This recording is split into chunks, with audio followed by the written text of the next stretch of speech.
Hi.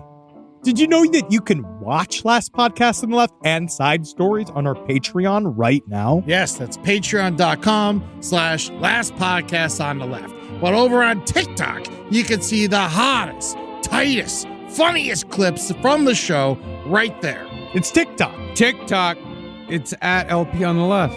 It's the same as our Instagram. You already follow the Instagram.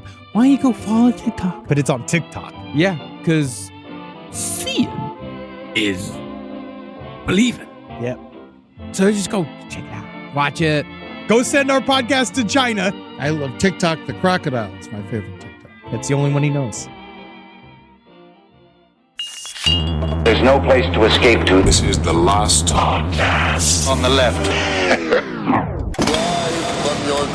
That's when the cannibalism started. What was that?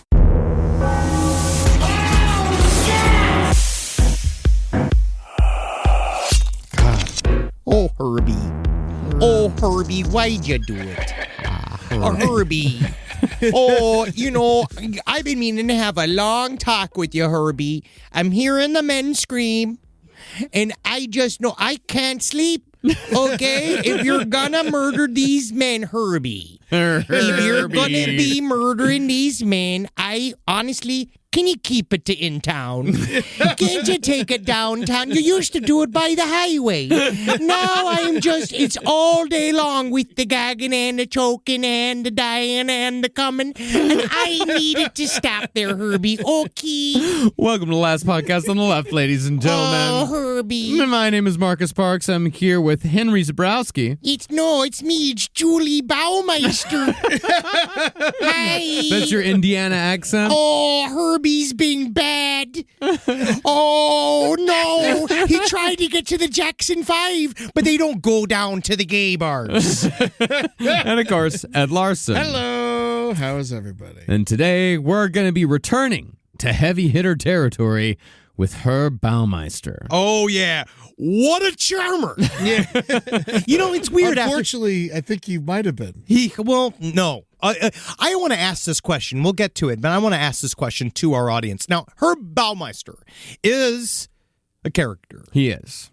Herb Baumeister was a serial killer from Indianapolis who murdered up to 35 gay men over a period of about 15 years. We do not, however, know a lot of specifics when it comes to Herb's killings because Herb was never actually convicted for the murders. Rather, Herb put a gun to his head in the Canadian wilderness after the cops found human remains on his property. So while he's technically a suspected serial killer, it's a near impossibility that he didn't murder all those men whose bones were found scattered across his 18 acres of land. They were 60 feet from his house, half of them. So he definitely did it. But, you know, we'll see what God says. Could have been an elaborate prank. I keep saying this. I keep saying this. You never know. You know, those bone twins, you never know what they're up to. But Herb Baumeister, what a relief to not be talking about David Icke anymore. Now we're talking about Herb Baumeister, and there's almost a smile. Like I'm almost smiling. Well, this is familiar territory. This is true crime. This is bread and butter stuff. He's somehow more likable. He really is. He is. Herb Baumeister. At least he knows what he likes. Yes. Yes, I'd say he's clear. He's responsible for less pain and destruction than David Icke. But Herb Baumeister is a great example of when we cover serial killers. A lot of what we know from the serial killers is from the mouth of the serial killers themselves. The last surviving witness, as they often call it. And then we see a phenomenon a lot of times in true crime of serial killers that love to talk and want everybody to know everything that they've done and quite often exaggerate. Henry Lee Lucas. Probably Ted Bundy, but also was an extremely dangerous human being. But he definitely exaggerated. Those people who talk, right? There's the loquacious type. But then there's this guy who is just like, reminds me of Samuel Little, reminds me of these other characters, like where he probably killed more than what was found. Than not. Like he did not, he specifically was a hidden predator. No, I mean, there was no exaggeration. He never mentioned it to any living soul. Yeah, because if he did, it would be bad. You know? Well, it's also almost positive that Herb Baumeister had two phases as a serial killer. While the majority of his murders occurred on the property that he shared with his wife and 3 children, Herb is highly suspected of also being the I-70 Strangler. Which is different than the I-70 killer. Yeah. In that series of murders, 11 men were found dumped in rivers, streams, and ditches in the rural countrysides along Interstate 70 throughout the 1980s. It's thought that Herb was the perpetrator because he spent a lot of time driving on I-70, and those killings abruptly stopped when Herbie bought his property in 1991. Oh, Herbie's not like that. His whole thing, that's just where his favorite steak and shake was, on the highway. That's what he likes. He likes to drive. Because he told me, he said, "Oh, Julie, you know what I love to do? Cruising." Yeah. And I was like, "Oh, me too. Why can't I go?" He's always saying he's listing his rest areas from favorite to least favorite. And I was like, "Why can't I go? What's so glorious about these holes?" Now, when it comes to Herb Baumeister's personality and modus operandi, I describe him as kind of John Wayne Gacy by way of John Waters. Yikes. See, in my opinion, Gacy is a little too on the nose for a John Waters character. Yeah, I mean, Serial Mom is closest to John Wayne Gacy, maybe, but not really. Yeah. Hey, is this the cocksucker resident? One of my I love the Serial Mom so fucking much. Serial Mom's great, but she didn't have an act. No. Gacy had an act. Gacy had an act. But to that point, Waters himself said that Gacy was the worst, quote, the worst dressed mass murderer we've ever had. Ooh, shade. Yeah. Not bad taste. Not good bad taste. And Waters at one point actually used a John Wayne Gacy painting as a deterrent, hanging one in a guest bedroom to keep certain people from staying over at his house for too long. That's awesome. That's classic Waters. Baumeister, however, was a closeted owner of a chain of shitty thrift stores, a hoarder who kept several mannequins surrounding his indoor pool. His audience. And he filled his house with weird tchotchkes like gigantic mascara tubes and styrofoam horse heads, as well as used toilet paper. And that doesn't even get into the raccoon infestation. Those raccoons were gentrifying that home. Yeah. And I don't know if you can really call used toilet paper like, a keepsake. But, Eddie, this is one of those stories where you find out, like, one man's trash is another man's treasure. State of mind, bro. You view shit as like a thing that's wasted. It's right? weird. No, I love shit. But that's the trauma that was created by getting rid of it. Big Toilet. Yeah, Rob. Looking at you, who's a former plumber, because they made shit be dirty. But shit. So you got to use their toilets to get rid of it. That's what they're saying, right? That they control where all the shit goes. Where if I keep shit in my house, it's like, hey, I made it. Don't try to take things I made from my hands. What is this, communist Russia? You know what people don't know is that you can actually take your own shit, make it into bricks, and build your house out of it. That's what they did in Peru. I think. Yeah, these buckets don't fill themselves, man. Baumeister even got fired from the DMV for pissing on his boss's desk. And they do that at Christmas. And this was all while he was murdering several people a year and burning their bodies in his backyard before crushing up the bones and scattering them across the yard. If all that doesn't say filthiest person alive, I don't fucking know what does. Yeah, he's pretty gross. Now, one of the things that fascinates me about true crime is why some serial killers are remembered and others are forgotten. And I think John Wayne Gacy and Herb Baumeister are great examples of that contrast. They really are. It's really like Elvis and Orion. Both murdered gay men in large numbers, almost the exact same body count, in fact. And both, with some exceptions, kept the remains of their strangled victims on their own property.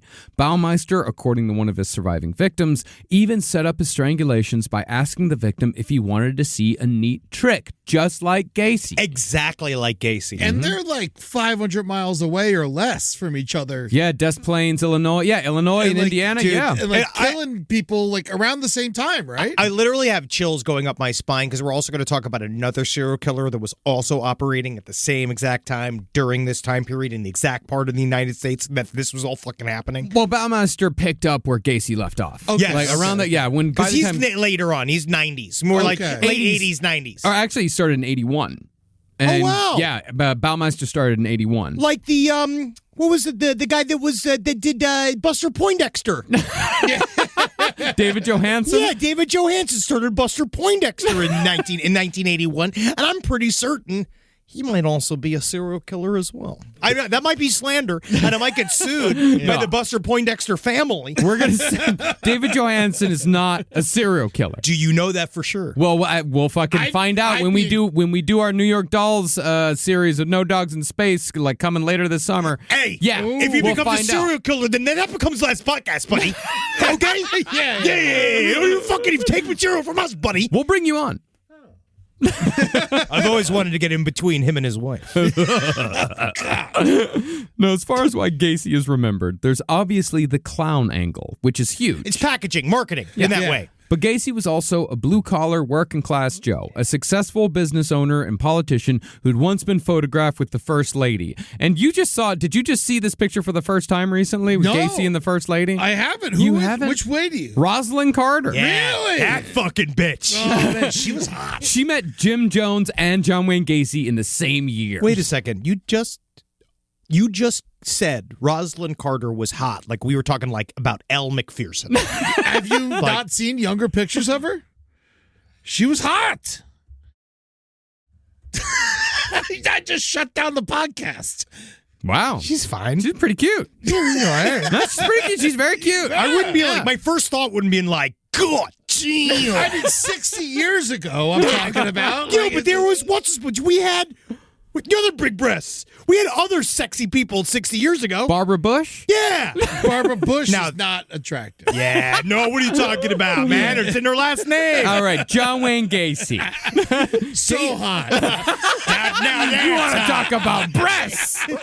Well, Gacy was a guy anyone might know. He's a local character who threw good parties. And finally, Gacy's last victim, the one that got him caught, was not a transient gay youth or a kid born from poverty like his previous victims. Gacy killed a popular local boy, Robert Peist, which kicked off an immediate search that led police directly to Gacy and the bodies buried underneath his house. John Wayne Gacy's on obviously the very dark Mount Rushmore of serial killers because of this fact. I think that because he has these quote unquote X factors about him. He has the clown angle mixed with the politician angle, mixed with the everybody loves this guy angle. He was on television. The He showman. he was a business owner. And then the idea of living this extreme second life was something that blew everybody's minds. Because it's like in America, we really do believe that appearances tell you everything because we worship appearances in this country.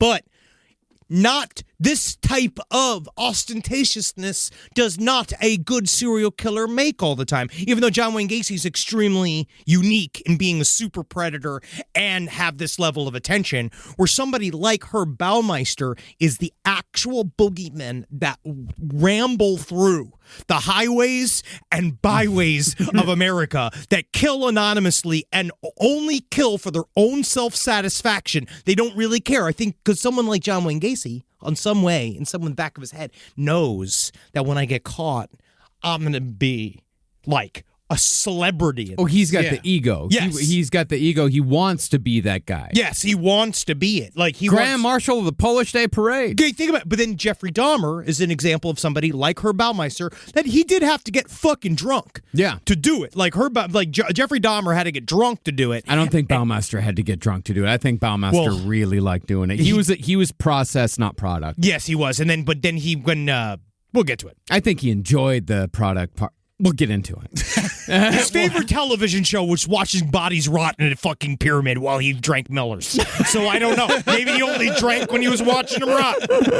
Baumeister was more of a loner. He was a failed businessman with a long-suffering wife and no friends to speak of. He was a weirdo and a dick, unpopular, kind of gross, and smart enough to stay in a marginalized victim pool, gay men. And this was during a time when investigating the murders of gay men was considered a little icky. Yeah, they always thought they'd get like cum on their badge. Yeah, especially in places like Indianapolis. Where just Midwest. My God. No, Milwaukee, Indianapolis. I mean, the Indianapolis police were just absolutely fucking awful in this. I mean, Let's be frank. It was the time period because we saw the same thing when we covered Randy Kraft. We saw it was happening in SoCal too. It was happening in the liberal areas of the country too. There was plenty of. It was within. Miami. It was basically we're just talking about within police institutions, like going after these crimes made them feel icky, so they didn't want to deal with it, and they just assumed that all gay dudes when they have sex punch and choke each other, and a lot of times it's just jerking each other off while watching the Golden Girls, from what I've seen, or like young men that are having problems at practice. At practice? Yeah, for whatever sport they're doing. It's always like they're at like... You've been watching documentaries? No, not those, but I've seen clips from them where it's like you see them and it's always some guy going like, "Hey, Brown, my shoes are too tight." And him going like, "Oh, Greg, I see your pants fell down, man." Yeah. And he's just like, "Oh, no, what's going to happen now, bruh?" And then he just starts getting at him. Sounds pretty similar to the heterosexual documentaries. I feel like sometimes they have more plot sometimes. The gay ones? No. The straight ones. Oh, yeah. I'm stuck in the laundry machine. There's a lot of fucking plot to that, huh? It's so much plot. Well, basically, you know what that's all about? The problem in America that we can't fix our fucking machines, right? That's what this is you're about. talking about planned obsolescence? That's what that's all about. It's all about. Big Mayfair. Well, Baumeister also offed himself before he was arrested. And even though there was the same sort of mass investigation of his property like Gacy's, you didn't have the dramatic footage of men carrying body bags filled with goopy remains like you did at Gacy's house in Des Plaines, Illinois. But because Baumeister didn't reach star status, so to speak, only one somewhat reliable true crime paperback was written covering his life and crimes. That's our main source today, Where the Bodies Are Buried by Fanny Weinstein and Melinda Wilson. I did read the somewhat bitchily titled "You Don't Know Who I Am." That was also about Herb Baumeister, but it's one of those Amazon books where it's just like all filled with fake shit. Oh, yeah, you can't trust that shit. Yeah, it's like the Jack Rosewood books that are just total fucking horseshit. But for our other source, which we'll get into next episode, we've got something that I've never seen in a serial killer story. Yeah, that's what makes this one fucking good. But before we get into all that, let's tell the story of Herb Baumeister himself, starting with his childhood in Indianapolis. So Herbert Richard Baumeister was born to a comfortable middle-class life in 1947 Indianapolis as the eldest of 4 children, the son of a successful anesthesiologist and a housewife. Love it already. Yeah. Now, I wish I could be in there. Now, when Herb was a small boy, he wasn't exactly abnormal. More accurately, Herbie was just a fucking nerd. Super nerd, yeah. For example, he and a friend formed what they called the Weather Club, where they'd pick a random spot on the globe and, quote, report on the weather there. Herbie would then moderate the discussion that followed. It's a bit exacting, but I knew a lot of nerds that kind of had this sort of, I had a kid that grew up that was super obsessed with the MTA. Yeah. Right. So he was super into all the buses and the trains. I think now they call that something different. And then we also have had other things where we go, like, I had the chess club. That was kind of nerdy. No, the chess. Yeah. I mean, chess club is fine. But it was also horny. Yeah. Like, that's the thing about the weather club is I wonder whether or not, they're all talking about clouds. Did you say the chess club is horny? Yeah. Really? You were in the chess club? Yeah, buddy. And it you was got horny. laid? I had girlfriends. Your girlfriend. But did you meet them through the chess club? No. So what are you basing the chess club being horny on? You would go home and jerk off. Yeah. No, nerds are super horny. Yeah, everyone's super horny. Yeah, no, not all people. Some people aren't. At apparently. 16, everyone's horny. Sometimes they're more angry. Well, once Herbie reached adolescence, his behavior morphed into something more antisocial. He had a hard time fitting in with others, not because he was a nerd, but because he started saying and doing odd shit. He was jacked from the batter. Mm-hmm. He was one of those guys that was he never fit into any social rhythm at all. Yeah. What'd he do? His childhood friend Bill said that Herbie would ask people uncomfortable, unprompted questions like, "Hey, what do you think it'd be like to drink human urine?" Honestly, I think it'd be difficult to catch, and I think a lot of it is probably, I don't like yellow drinks. Yeah. I feel like that's not that crazy of a question. But if you ask it again and again to a lot of people... Yeah, no, it's you. You ask Hey, it what do you once or think twice. about human urine? You think it tastes like lemons? It's the frequency. Yeah. Can I have some of that urine, please? Also, I mentioned then if you become urine boy, you know how it is in high school. Like if you do one thing that's the outlier, then you become that thing, and then you're locked into that. Unless you show up at the talent show, do that lip sync that changes your entire fucking career around inside of the fucking school, retrofit it. That's nice. Did you do the lip sync? No, I was already way more popular. I had already been I was running the talent show. And then I was the gatekeeper. Yeah, and I had a little office. People would come in there. An office in high school? They'd come in the little back area. And then first of all, I'd be like, do you tap? And they go like, yeah. And I was like, do you tap naked? Wow. Learn how to be a producer. On another occasion, Herbie found a dead crow, hid it in his jacket, brought it to school, and left it on a teacher's desk. It's rumored, but not proven, that after the crow incident, and after Herbie got obsessed with the idea of drinking piss, that his father had him committed to a mental hospital. Kids do that kind of stuff. He just needs an adjustment. Well, it's rumored. It's not. We don't know that for sure. I knew this one kid. He showed up to school covered in blood one day, and they were like, "What happened?" He's like, "Oh, I was whittling a stick, and a raccoon jumped at me, and then I stabbed it, and it bled all over me." We're like, "You killed that raccoon." Yeah, you stabbed the raccoon to death. Yeah, that's a long road to hoe to get to killing a raccoon. But he lived on a farm. He was like the only person in Boca Raton that lived on a farm. Okay. Yeah, but still killing a raccoon's pretty rough on the way to school. Also, yeah. It's not felling a cow to eat. It's not going through the chickens for food. You chase down a raccoon and stab it to death. Yeah, also, put on your gym shorts for the day or something. Shipping and change. But people said that Herbie thought that it was like funny. Yeah. Like he was a guy that very similar to Jeffrey Dahmer, that was the kook. So people thought he was funny in a way, but most of the time people said that he was invisible. Yeah. I mean, Herbie was supposedly diagnosed with schizophrenia in the mental hospital. But again, this claim is from fairly dubious sources that only reference each other for proof that Baumeister was actually committed as a teenager. Yeah, nothing's on the books saying that he has schizophrenia. What we do know, however, was that Herbie's father was a strict disciplinarian who would verbally and physically abuse his son. It's the only time he's not wrong. But we can't say that because that's the thing. Is that you can add. He created it. Yeah, that's the thing. Is that that's the shit that leads to the killing. I don't know, man. Made Jermaine Jackson, bring him back up, man. Super talented. Yeah, kid. Why are you so obsessed with the Jackson family getting beat into talent? Because we're in Indiana. This is like the 10th time you've get brought up, like, oh yeah, Michael Jackson. Good thing he got hit. Well, it's because I'm saying, thank God. I wish that somebody had cared about me so much. To beat you, but your mother did beat you A couple times. Not hard enough. She couldn't finish the fucking job. Well, because he was abused, Herbie shut down emotionally at a young age and stopped reacting altogether when his father punished him. He also withdrew socially, choosing to go home straight after school to watch TV and eat peanut butter sandwiches and carrots instead of playing with friends or siblings. In fact, besides the friend who remembered all the piss talk, nobody else remembered Herb Baumeister at all. Yeah, you got to make a moment for yourself. Sure.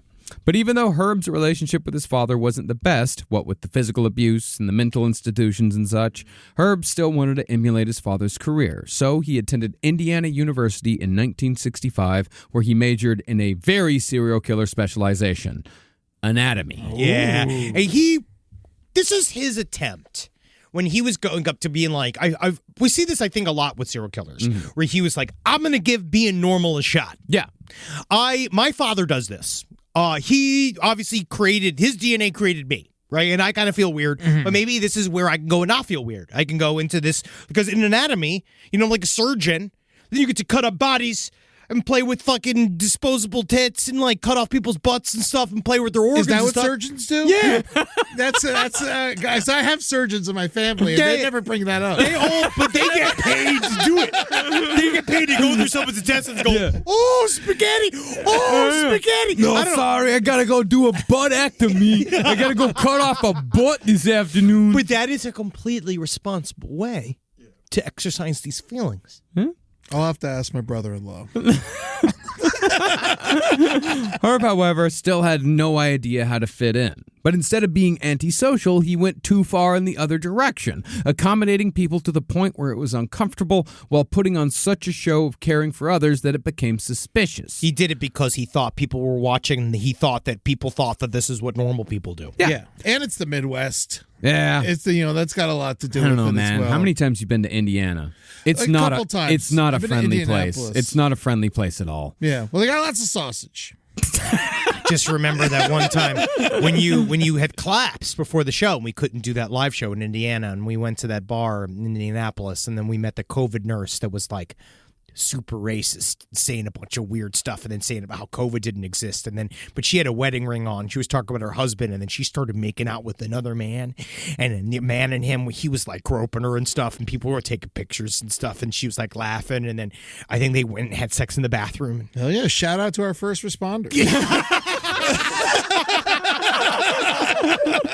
Well, Herb was also a creature of contradictions. He insisted on being meticulously dressed at all times, despite the fact that it was the mid to late 60s, when being a square wasn't in style. But he also drove around in a hearse outfitted with a siren, which, combined with his style, cut an unsettling figure. So he liked the Ghostbusters. Yeah. He just was, and he's an Addams Family cousin. Yes. Like that's a great way of putting it. He's one of those guys who shows up because he's just like, "Hi, everybody, here comes hey," because he's immediately strange out the box, and he wants to stand out, but he doesn't quite know how to do it. Yeah. Well, if he wanted to stand out, he should have drank the piss. Yeah. Exactly. I think he did. I think it's safe to say You don't he did. ask. You're like, this is what piss tastes Tastes like. like, Well, I think, and I'll tell you what, it tastes like piss. Yeah, well, maybe we were putting the wrong the emphasis on the wrong word. Maybe it should have been like, "What do you think piss tastes like?" Yeah. because I think, know. Yeah, Because I know.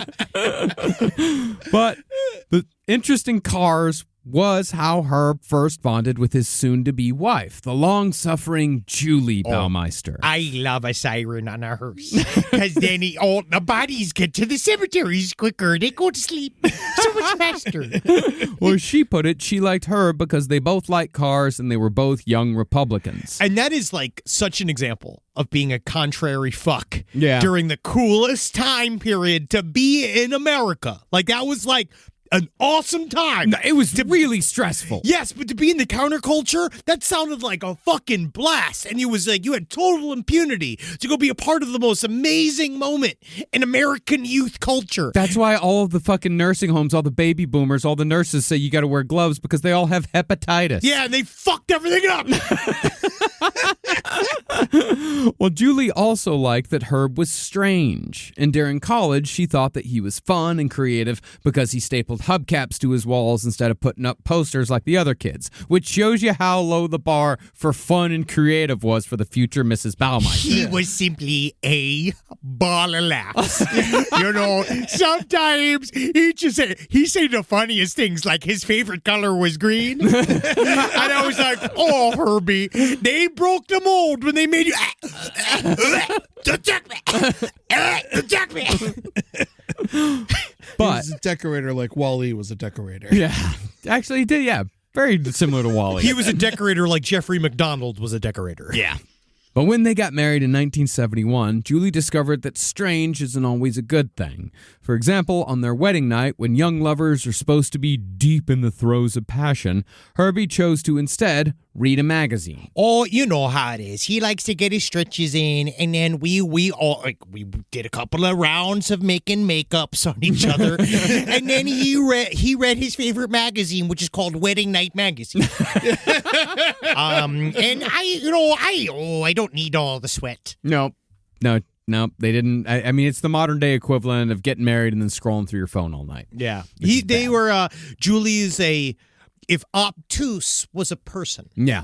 Because I don't know whether or not, we'll get to the idea of whether or not she knew or what she knew and all that kind of stuff. But what she wanted to know, I think, is the best way to put it. She had that incredible ability that only moms seem to be able to achieve of recreating history in a Stalin-like fashion where they can just delete whole things that happen. All moms do this, apparently. Deleting errors. Yeah. And ways they behaved and creating entire scenarios where they're the hero and everyone around them is a incompetent villain. Yep. Yeah, and I don't know why. I don't know why moms have that ability. And fathers just go away inside. Fathers just retreat to the inside. Anytime you call a mom a liar, they're like, I'm a storyteller. Yeah, well, that's a Zabrowski trait. Well, Julie actually claimed that over the 25 years they were married, they had sex half a dozen times. She actually counted 6 times. She never actually saw Herb naked because those half a dozen times were in a pitch black room, and he'd always sleep in full body pajamas. What I kind of felt was fun about it was that I was like, oh, this is how Stevie Wonder has sex. Now, is she counting just the vagina? Oh, yeah. Yeah. He didn't even put it all the way in. He just kind of put what we call the semen half in. And just so I could get it up in my goots. Yeah. And that's the thing is that he actually had, he was like 3 for 6. He had 3 kids with her. Yeah, dude. Wow. So That's a lot. out of Well, he 6 saved his cum. Yeah. No, I don't think he did. He saved his baby cum. So you think that the cum that he was having with the gay men was different from the cum that he gave? You think that's different? You think a man can consciously choose to have different types of cum that he shoots? I think the unconscious is something that we don't understand. And I think that if you're having sex, maybe it's because if the swimmers know there ain't no egg, maybe the swimmers... They take the night off? Well, maybe that's where the lazy ones go. Maybe. Interesting theory. When was the Side last- stories LPOTL@gmail.com. When was the last time you shot baby cum? Oh, God knows. I actually think that mine are all retired. I think that they quit. Oh, Yeah. you got weed cum. Oh, yeah, I slow it down, buddy. Rise from your grave. Now, while the Baumeisters outwardly appeared to be a stereotypical heterosexual white American couple, complete with ostentatious National Lampoon-style Christmas displays every year, things were much darker behind closed doors. Much darker. As Julie put it, her world was controlled by Herb. She had no friends, so she didn't know that almost never having sex with your husband was in any way abnormal. Oh, yeah, he told me he only has 6 comes. He's 6 comes in his life, inside of his balls. Julie also had no family and therefore nowhere to go, especially after they had kids. So Herb controlled his wife using childish mind games. In one case, shortly after they got married, Herb and Julie got into a fight, so Herb moved into a room upstairs and didn't speak to his wife for a year. There was one time for Christmas that Herbie, he said, oh, let's role play. And I was like, oh, I'm not an actress. I didn't go to drama school. I'm shy, But then he did this thing for Christmas. I dressed up as Mrs. Claus. He dressed up as Santa Claus. And I was like, oh, we're going to have, maybe kiss. Maybe we'll kiss. And then that night I go to sleep and I wake up and downstairs, he's choking this man dressed as a reindeer. And I was like, Herbie, why Christmas time? What happened to all the sugar plums? Oh, and then honestly, because whatever cum he was covered in, that reindeer, I guess he couldn't get pregnant either. Must have been on his period. But continuing that behavior, Herb also held grudges, which would develop easily and last forever, hinting at more of a borderline personality than schizophrenic. Family members would be cut off at the smallest slight, and he once didn't speak to his mother for 4 years, simply because she said something he didn't like. Good for her. Yeah, good for her. Way to go. Good job. 4 years without this shithead. This demeanor, of course, made Herb perfect for his first career track. Medical school was definitely not in the cards for Herb. No. So his father used his connections to get him a job at the Indiana Bureau of Motor Vehicles as the director of financial operations. And you wonder why they have a bad reputation. Yeah, it's guys like Herb Baumeister in charge. Like, you wonder, like, the fucking road, I've said it before, the roads of Indiana almost killed me. Yeah, oh yeah. Oh yeah. It's there's a lot of these. I mean, think about like Dennis Rader worked as a dog catcher, and he worked for an HOA. God, he killed dogs for a living. That is what he did for a living. You look at even John Wayne Gacy as a contractor. Talk about one of the most mysterious careers that exist, because a contractor is the closest thing humans have to knowing ghosts because of the way they disappear. They just go away. Yeah. And so, God, there's all of these people. Yeah. I mean, and not to besmirch all our civil service workers out there. no, I know we well- got a lot of good male people. But out if there. you're love at the the DMV, DMV. take the headphones out and help some people.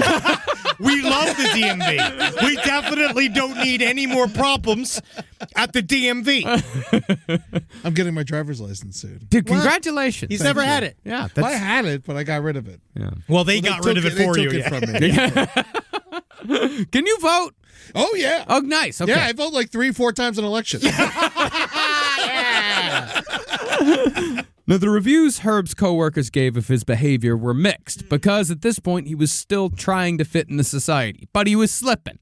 One coworker said that he was an excellent people-oriented boss, while another said Herb gave up one of his vacation days to drive her 140 miles to a bank when she was going through a rough divorce.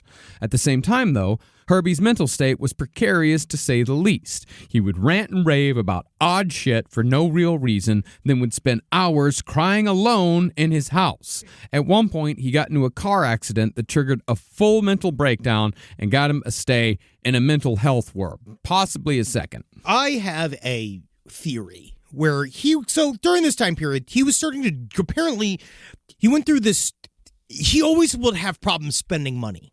Right, where you would just spend money extravagantly, and we'll get more to it. But he was sort of dressing really nice. Mm-hmm. That was like his first foray into, I'm normal. Guys, I'm normal. I'm a people-oriented boss. I'm the fun boss.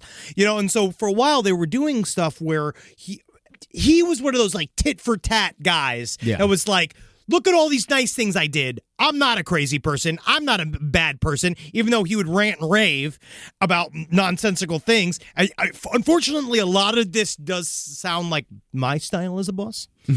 But I do show up every day. Yeah. And I've never done anything No. to untoward. No. Not yet. No. Imagine how that long car ride, and he's just like, "Do you mind if I pee in this bottle?" Oh, yeah, I gotta pee. I'm like, ooh, man, I am thirsty. But no, so Do you need to pee? Do you need to pee? What does your urine taste like? But my theory is that I think what happened was that he was doing a proto practice run before he started killing, where something happened in this, where he picked up a hitchhiker and something happened. Oh, this wasn't a hitchhiker. This was somebody that worked at the BMV with him. No, I'm talking about the full mental breakdown after the car accident. Oh. I have a feeling that his father, helped cover something up with Herbie, where something happened that was like, oh no, I've done something really bad, and I've either like, I'm going to get caught for it, or someone's going to say something. I'm going to pick up a young hitchhiker. I'm going to do that thing where it's ass grass or with a gas, whatever, right? We're going to talk about this. I'm going to maybe try to, because he's already starting to dabble in the gay bar scene a little bit. And so it's like, maybe now, like maybe we have some kind of sexual encounter. Maybe I choke a kid. Maybe I'm choking somebody and I'm doing something that will, and then I think that he reached a breaking point and told or said something. Yeah. And then they put him into a mental asylum, and then it didn't help. Yeah. Certainly not a good advertisement for that mental asylum. No, well, that's why Reagan closed him. He came out worse. Yeah. Like, he came out even more odd. I mean, he exhibited a need for exactness that bordered on neurotic. Once, when he was picking out a Christmas tree with his wife, he insisted that it had to be exactly 40 feet tall, which is town square size. And I said, the mayor doesn't even have a tree that big, but Herbie. Yeah, you can't get him out and not getting something large inside of him. Where are you going to put that tree? Bend over, I'll show you. Yeah. This tree was either a part of Herb's ostentatious outdoor display that year, or he was giving his wife an impossible task that he could use to berate her when the quest failed. And I have a bit of a theory as well that just kind of hit me about his stay in the mental asylum. I think maybe he was trying to push down his urges to kill. Oh, sure. I think he was trying to push them down, and it became too much. Yeah, And then when he got out, he said, fuck it. And then he just went for it. Because there's no way he wasn't already playing with autoerotic asphyxiation. Yeah. Like, he was definitely playing with it, because that's how it all begins, with sexual curiosity. And I guess there's really nothing wrong with autoerotic asphyxiation. Absolutely not. I mean, it's highly dangerous, and I wouldn't recommend it to anybody. And if you do it regularly, I'd say stop. But you know what you need? A spotter. Yeah, you always need a spotter. Can't there Call just a buddy. be? Yeah. Have a Phone a sex friend. spotter. Although it did result in like one of the funniest, world's greatest dad. Oh, Is it yeah. incredible? Yeah. Slowly but surely, though, Herb's behavior turned from helpful to abrasive at work. He would brag about how his father was a successful doctor and how much his outfits cost, making sure to tell anybody who accidentally stepped on his shoes, hey, buddy, those are $300 shoes. You watch it. These shoes are worth more than your life. I just went down another, I listen to Howard Stern all the time, and there's a guy that was a whackpacker named Elegant Elliot Offen, and he was like this, where he would come in and do the being like, look at me, look at my rings, $240,000 with the jewelry on my body, and I could just see Herb Baumeister like coming in, just being like, take a look at the shoes, take a look at the fucking pants. These pants are made out of pure eel leather. And people still didn't fucking remember him. Yeah. He also had an extremely shallow intellect and was unable to hold an in-depth conversation about anything. People actually started to wonder how he was able to keep his job because he would regularly disappear from work at random hours and just wouldn't come back.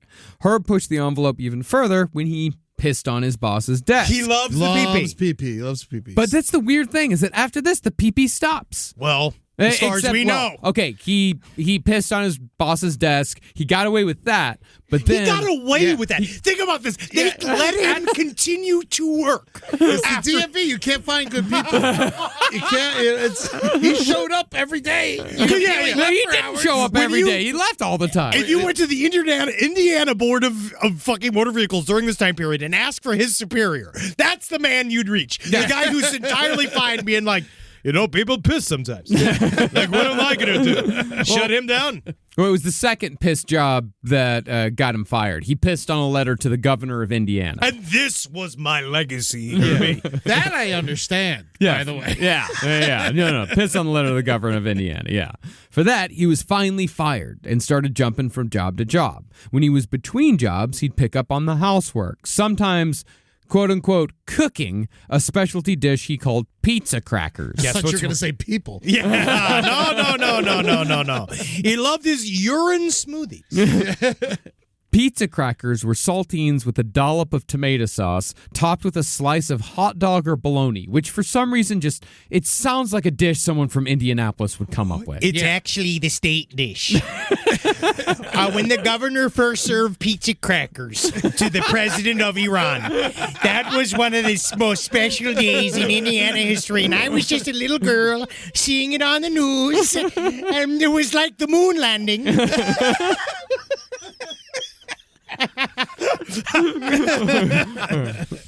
Now, even while Herb was working at the BMV, he was also becoming an accomplished collector of junk. Or as my friends Chris and Joe put it on Show and Sell, their YouTube channel about thrifting and flipping, Herb was quite the trash dragon. They hoard. Herb... like smoke. Yeah, like smoke. Trash dragon. Herb would troll yard sales, estate sales, thrift stores, and dumpsters for clothes, car parts, and light fixtures, as well as novelty items like oversized footballs, giant maple leafs, used political bumper stickers, anything that might have a smidgen of value. A used bumper sticker? Yeah, his wife said that he once fished a used vote for Nixon bumper sticker out of the trash. Hey, anything with Nixon on it. That's what my Herbie loves. Yeah, they were both staunch Republicans. Yeah. But along with his so-called treasures, Herb exhibited other extreme hoarding behaviors, like saving used toilet paper and other disgusting bits of human detritus. About the only whimsical thing Herb Baumeister ever did, which is still kind of sort of sinister, was demand that his home always have a fully decorated Christmas tree year-round. I love Christmas. It's amazing. Everything's in shiny papers. I love it. Boxes are not normal anymore. Boxes are now fun. And in my Ohio family, they keep the Christmas tree up too long, and then they just decorate it for Valentine's Day and then Easter. It's a sign of depression. Herb Baumeister, is there maybe what does this sound like to you? Getting into thrifting, getting into flipping, is it his own way of being because he has no skills, he's not super smart, epitome of mediocrity, everything he touches turns to shit. What if when he goes thrifting, is there something along the lines of, oh, look, like, I can make something out of nothing. Of like, oh, look what I can do. I'm adding value to the world, like in that way, which is actually, I think, a lot of people's impulses of doing thrifting. Or is it just like, because hoarding's about control. Oh, it's about anxiety. I think Herb Baumeister, also, he had to stay in the mental. I think he had massive amounts of anxiety, and this was a way to control things, and it just calmed him down. Some people just get that hit of dopamine from just buying something. I do that. Just fucking buy. But, when it gets to this point, though, it's like you're just buying little tiny tchotchke, like just bullshit things to fill your house up with. Or he would fish them out of dumpsters. I don't know. Maybe it gave him some sense of worth. I mean, it definitely stops me from buying more T-shirts. I have thousands of T-shirts, and one thing that always, like, once I want to buy another T-shirt, I just kill 5 or 6 dogs, and I just feel better. So, like, I kind of get that. I get, like, where his anxiety had to go. Like, the steam release, yeah. Now, after bouncing around various low-skill jobs for years, Herb finally got a job at a thrift store, which is like an alcoholic working as bartender. It's a fucking bad idea. Yeah. But after a short period of time just working at a thrift store, Herb got the bright idea to open his own. Herb got it into his head that he was going to open a chain of upscale thrift stores, something that he thought was a ticket to the American dream. And eventually, Herb got his wish in 1988 when he and his wife borrowed $35,000 from Herb's mother and opened their first Save-A-Lot thrift store on 46th Street in Indianapolis. Save-A-Lot. Save-A-Lot. It's just that they left the E off. But that's what makes it cool. Save money on the sign day. Yeah. Which automatically, that's the thing. He wants the upscale store. I see Save-A-Lot. I know that's a cheap place. See, it could be funky. You know when they do that? Like funky is different because funky means it's well curated. Yeah. But it sounds like he didn't do that. No. He was so in the closet that he opened 2 closets. Yes. Yes. He's just been like, there's amazing things inside of this closet. Oh, wow, look at this coat. I could kill a man in this coat. Now, Herb and his wife did surprisingly well in their first year, running the store together, and made enough money to open a second store in 1990. They made not enough money to open the second store. They made it. I mean, they did it. It was a problem, obviously. But since Herb and Julie already didn't have the best marriage, owning and running 2 retail stores only made matters worse. Little did Julie know, however, that Herb's private life was far darker than she could have ever imagined, because for the previous decade, Herb Baumeister had been one of Indiana's most prolific serial killers. I mean, I'm fucking making the reveal here, but this entire time, he's been killing dudes. Oh, yeah, buddy. When he's opening the store. All of everything. The entire he's been killing time. people this whole time. But he's not definitely the I-70 killer. He is. It's pretty close. I mean, it's very I-70 close. Strangler, because the I-70 killer is somebody else. Yeah. See, Nice. It had been common knowledge in the Indianapolis gay community throughout the 80s that an increasing number of young gay men had either disappeared or turned up dead. Can I get a true crime sound bed after this when we put it in the editing? And that's when he went down to the seedy underworld of gay sex dungeons. And they're just bars. Yeah, they're just bars. Yeah, they're watching all sports. Yeah. The way they talk about it. Yeah, they're all bars. Every true crime. Yeah. They're literally no playing difference. poker and watching Oh, sports. yeah. Indianapolis. It's a pinball machine. Yeah. Seedy gay underground. Yeah. They're just eating cheese curds. Yeah. And like hanging out. Yeah, I remember I went to a bar in Indianapolis once, and it was supposed to be like a goth night, but the kids that ran the goth night couldn't figure out how to get the PA system going, so we just sat there in silence for an hour while they just fucked around with it. What's more goth than that? Yeah. The silence of the grave. The extreme incompetence? In silence. Both. Well, in all, the bodies of 11 teenagers and adults were discovered naked or partially clothed near Interstate 70, all of whom had been strangled to death. These men, however, were not hitchhikers, nor was the killer a trucker like the moniker of the I-70 Strangler suggests. I guess that's the I-70 killer. That's the trucker, right? That's the trucker. Yeah. Or they think is the trucker. They think. Instead, most of the victims had met their killer in popular gay bars with great fucking names. You had the Vogue Theater. That's awesome. You had the Broad Ripple. I love that. I'd go to the Broad Ripple. They even had a Brothers. I think brothers have. It's Apparently, all over. Yeah, it's a very common. My dad used to always make fun of every time we passed the Brothers. He's like, "Oh, not going there," Meanwhile, but you keep bringing it up, Dad. You know what I mean? Yeah. Like you keep bringing Yeah, it that- up, and you have this weird sort of like tinge tense obsession with brothers, and every single time we go by it, you say that you don't want to go in there. We're like, why would I assume you would go in there, Dad? That's a gay bar. You are, though. You keep mentioning it, though. Yeah. He would always say the same thing about Choices, where Cunanan used to go. Interesting. The Gay Steakhouse Club. Yeah. Which being like, but you're obsessed with this, Dad. It seems like you curious. It seems like you want to go in there. You want to check it out. Because it might be nice, because then he probably make up nice conversation with other men. Yeah. You don't always got to suck dick. Not always. My favorite thing my dad would do when we were driving around is every time we passed a strip club, he'd go, uh-oh. And then he'd say the name of the strip club. Yeah. Uh-oh, Chit Chat Club. That's fun. My dad, my favorite thing, and my dad used to do, quote unquote, favorite thing, was that if someone was crossing the streets, he'd always go like 90 points about killing them. Yeah. My dad had that joke as well. Childbearing, it's 180 points. He's a cop, right? Yeah. Love my father. It's doing great. And where did it come from? Where'd that sense of humor come from? Say it. Well, starting with a sex worker named Michael Petrie in 1980, Baumeister, if he was indeed the I-70 Strangler, killed at a clip of about one a year, but usually between August and October, but sometimes as early as May. It was always during the warm months. Is that like common? It's actually showing that amount of restraint isn't common. Okay. For 10 years to like that's usually the guys they go more often like that because you get less of a return on the dopamine each time. You get less of a return on the pleasure each time. So they have to the cooling off period is shorter and shorter. But to kill one a year for 10 years is very uncommon. Well, he's or probably- at least that's the thing. It's uncommon amongst those who get caught. Yes. And then I think that having that space in between allows enough time to go that people kind of forget. You could see that Herb Baumeister, just from already talking about all of this, is fighting every day, tooth and nail, to not kill and rape. He is literally like a moment away. Want to do it? I think that he created what we talk about with serial killers a lot is they create circumstances in which then they can say, it is now beyond my control.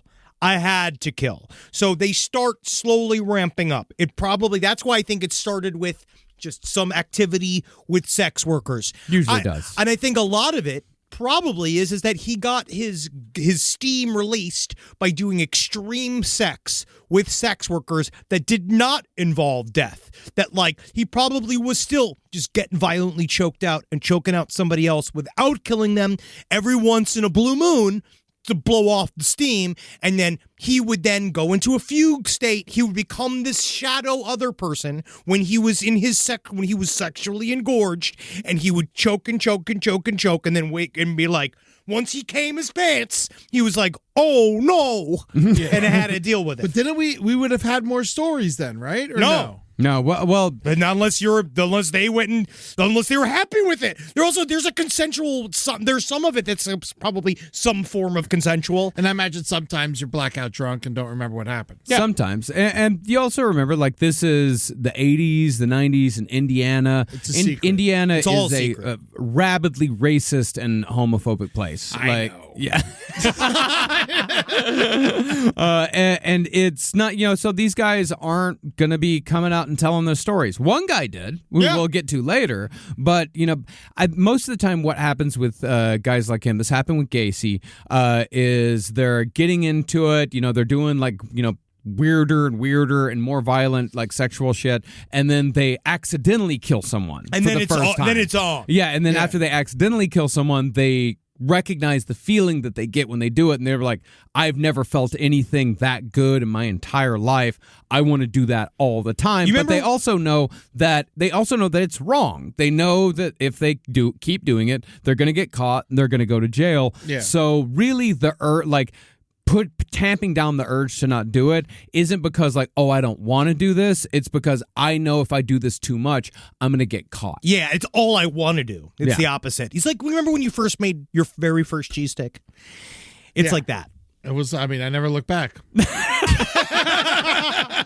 And now I eat them in secret. Yep. Oh my God, you're the Herb Baumeister of cheesesteaks. It's the I-70 cheesesteak killer. Using ropes and other objects as strangulation aids, Baumeister would murder his victims and leave them in ditches or near streams or abandoned railroad tracks. Not exactly where people would quickly find them, but definitely in places where someone would eventually find them. So the two are similar because they are process killers and not product killers. Yeah.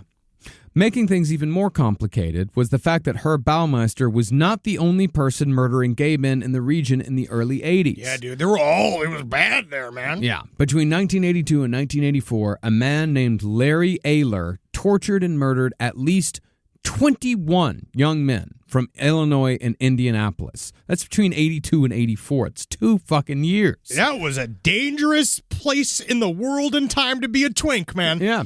For like this, from like the 70s to the 80s. I mean, yeah, like John Wayne Gacy, like he has 33 that we know about. It's likely that it's far more. 50 to 60, he traveled around. There's more accounts of him killing people in other areas. Too, right? Yeah, there's a bunch of, and him going on work trips and killing people. They're pretty certain that he did. I think John Wayne Gacy could be like 70, 70, 80. Very much so. Yeah, because, I mean, Gary Ridgway is something like, what was 50. 90? No, Gary Ridgway is like something like 90-something. Yeah, because he did it, fucked. Simply. Like, you know how Stanley Tucci makes dinner?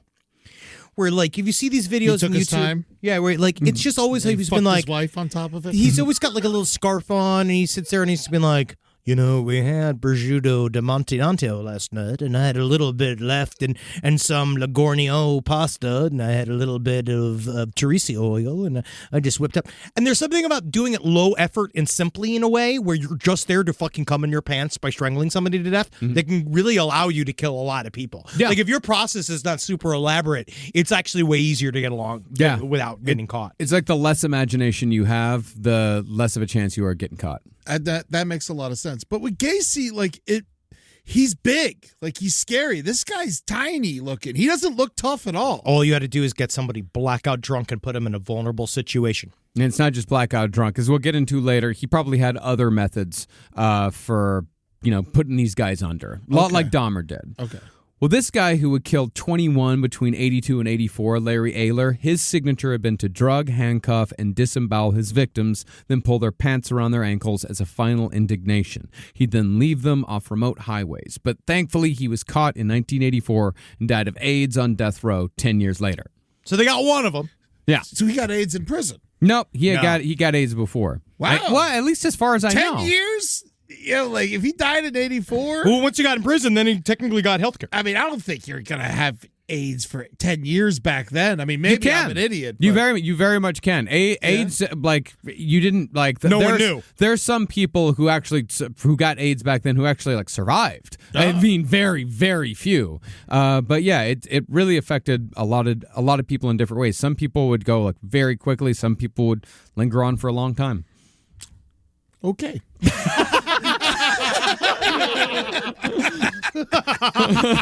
And that's where I'm going to end this because I don't know anymore. You don't want to know anymore about HIV. But we don't know that much either. So you're talking to two people who only just know that much more about it. So I know a fair amount. I've looked into it. Yeah, sure. Yeah. Now, to be fair, there was an FBI task force formed to try and find the I-70 Strangler, but they were unable to come up with even a suspect before they were forced to shut down the investigation.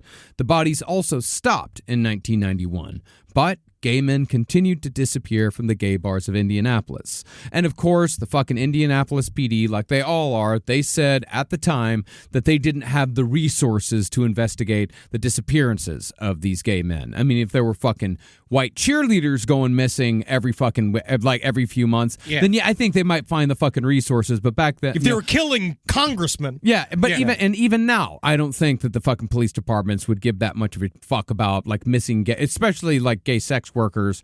They're not going to fucking care. No. Yeah. This is my question to the audience I wanted to pose. SideStoriesLPOTL@gmail.com.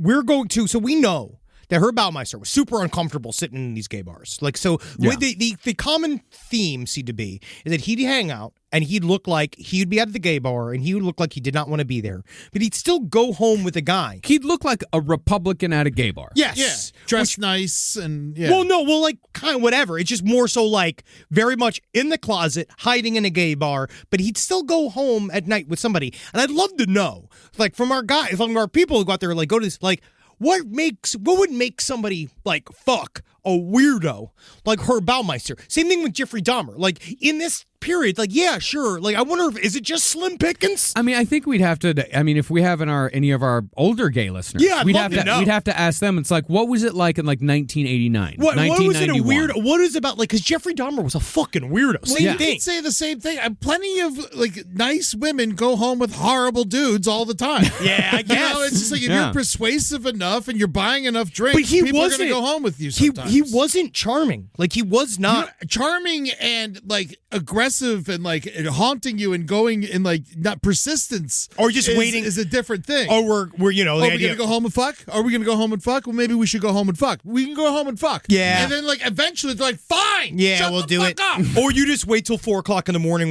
when everything's closing, and then you just kind of figure out who's the last loopy-eyed person, and then you kind of convince them to go in your car, and then no one sees them ever again. Exactly. And the it's guy all who's- and it's all fucking awful. Yeah. Rise from your grave. Now, not so coincidentally, 1991 was the same year that Herb Baumeister and his family moved to an 18-acre property called Fox Hollow Farm, which gave Herb ample room to dispose of corpses in a more private setting.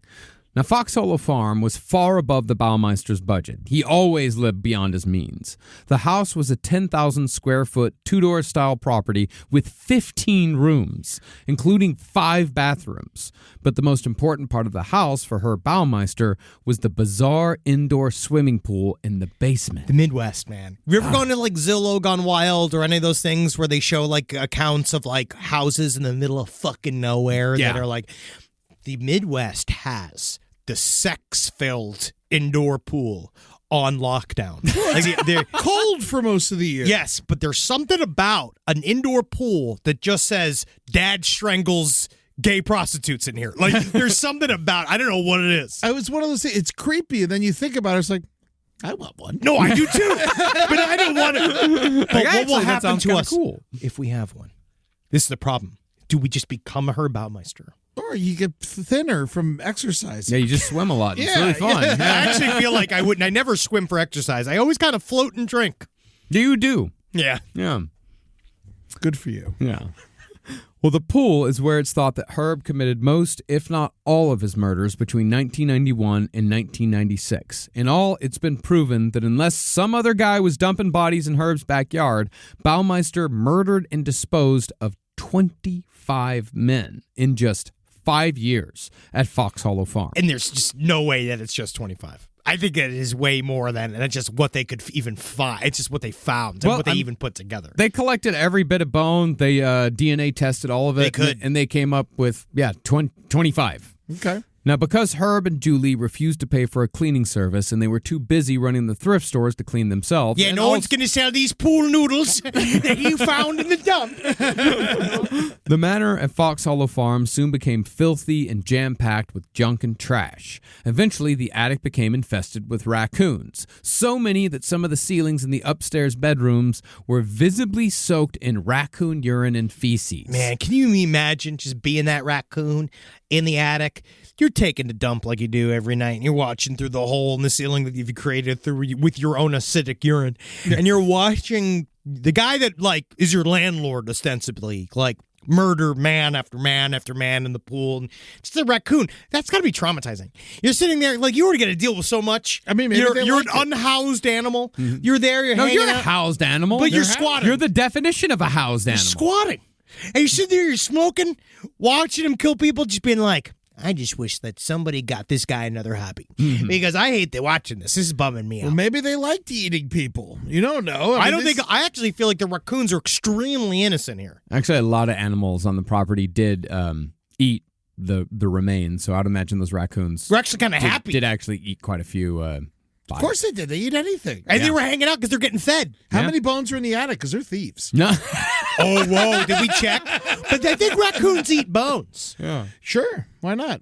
Are they? I know Wolverines do, but who knows? Yeah. Who knows what Hugh Jackman does? Well, like his home, Herb's thrift stores soon became filthy as well and were piled with mountains of garbage bags full of donated clothes that Herb refused to throw away or go through because they were too dirty. Again, a man of contradictions. The problem was that Herb had chosen terrible locations for his stores in bad neighborhoods. The donations were usually from locals who tended to be poor, so his dream of opening an upscale shop wasn't happening, and it therefore seemed like he was losing interest. Yeah, he thought he was going to make a consignment shop. No. And it was not happening because he does not have. I've seen consignment shops. And normally they're lovely. They're curated by like lovely Instagram ladies, and they're always like doing like a fun little video about all the fun 70s clothes they have. That's a consignment store. This is a dump. He'd again often disappear in the middle of the day, telling employees he was going to the bank, then he wouldn't return for hours on end. Other times he'd show up with a quote-unquote male friend and liquor on his breath, and the two of them would continue to drink at the shop. Oh, Herbie, he's got all his buddies. It's like Jesus with his disciples, hanging out, enjoying each other's company, having sex with each other.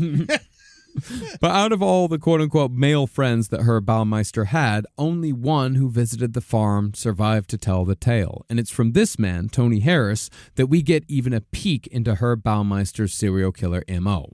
Was very similar to this one survivor of John Wayne Gacy that we had. Yep. Now, Tony Harris didn't know Herb Baumeister as Herbie from the thrift store. Instead, Tony knew him as Brian Smart, a closeted gay Indiana Republican with leathery skin who hung around a gay bar called the 501 Tavern. This just shows gay people, they'll buy, new clothes. Yeah. They're not going to the thrift store. They'll say what I've seen. Yeah.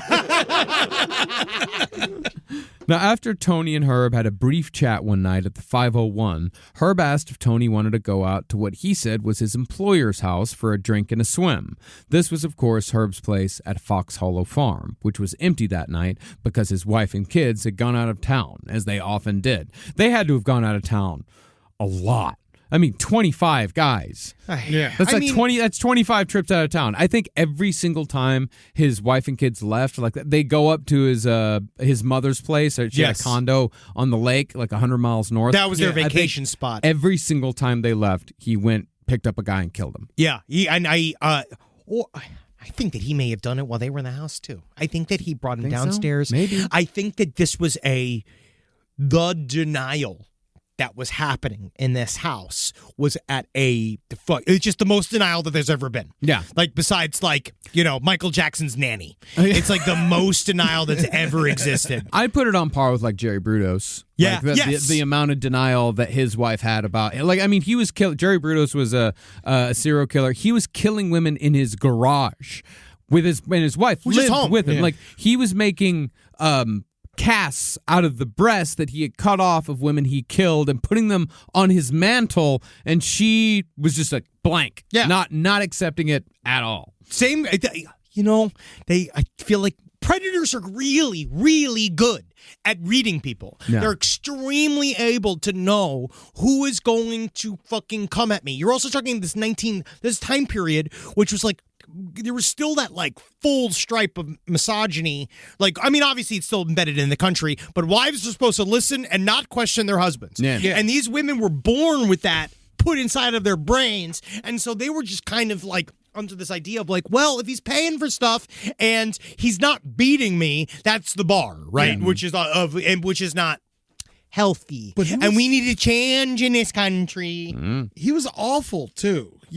So she was probably happy to not be around him. Yeah, absolutely. I think the only guy who I think like truly pulled it off, like where the wife had no idea, and it's like, okay, like I get it, was Dennis Rader. Oh, I think his wife had zero idea that he was BTK. He was such a meticulous control freak. Yeah. It was his whole life was his balancing his second life and his first life. Yeah. Now, Tony was well aware of the danger of going to a stranger's secluded house, especially considering how so many gay men in Indianapolis had gone missing over the last decade or so. This was 1994, and Herb had committed as many as 20 murders by this point. And that's not including the I-70 Strangler. That is including the I-70 You think so? Strangler. Yeah. 94? Yeah, he'd only been at the house for a few years. Oh, okay, Yeah. 3 years. Yeah. Now, one of Tony's friends, Alan Goodlett, had actually been one of the men who'd gone missing, but Tony nevertheless rolled the dice that night with Herb. Well aware of the risks, Tony insisted that he ride out to Herb's farm in Herb's car. So if Tony were to say go missing, his abandoned car would serve as a marker that he'd disappeared.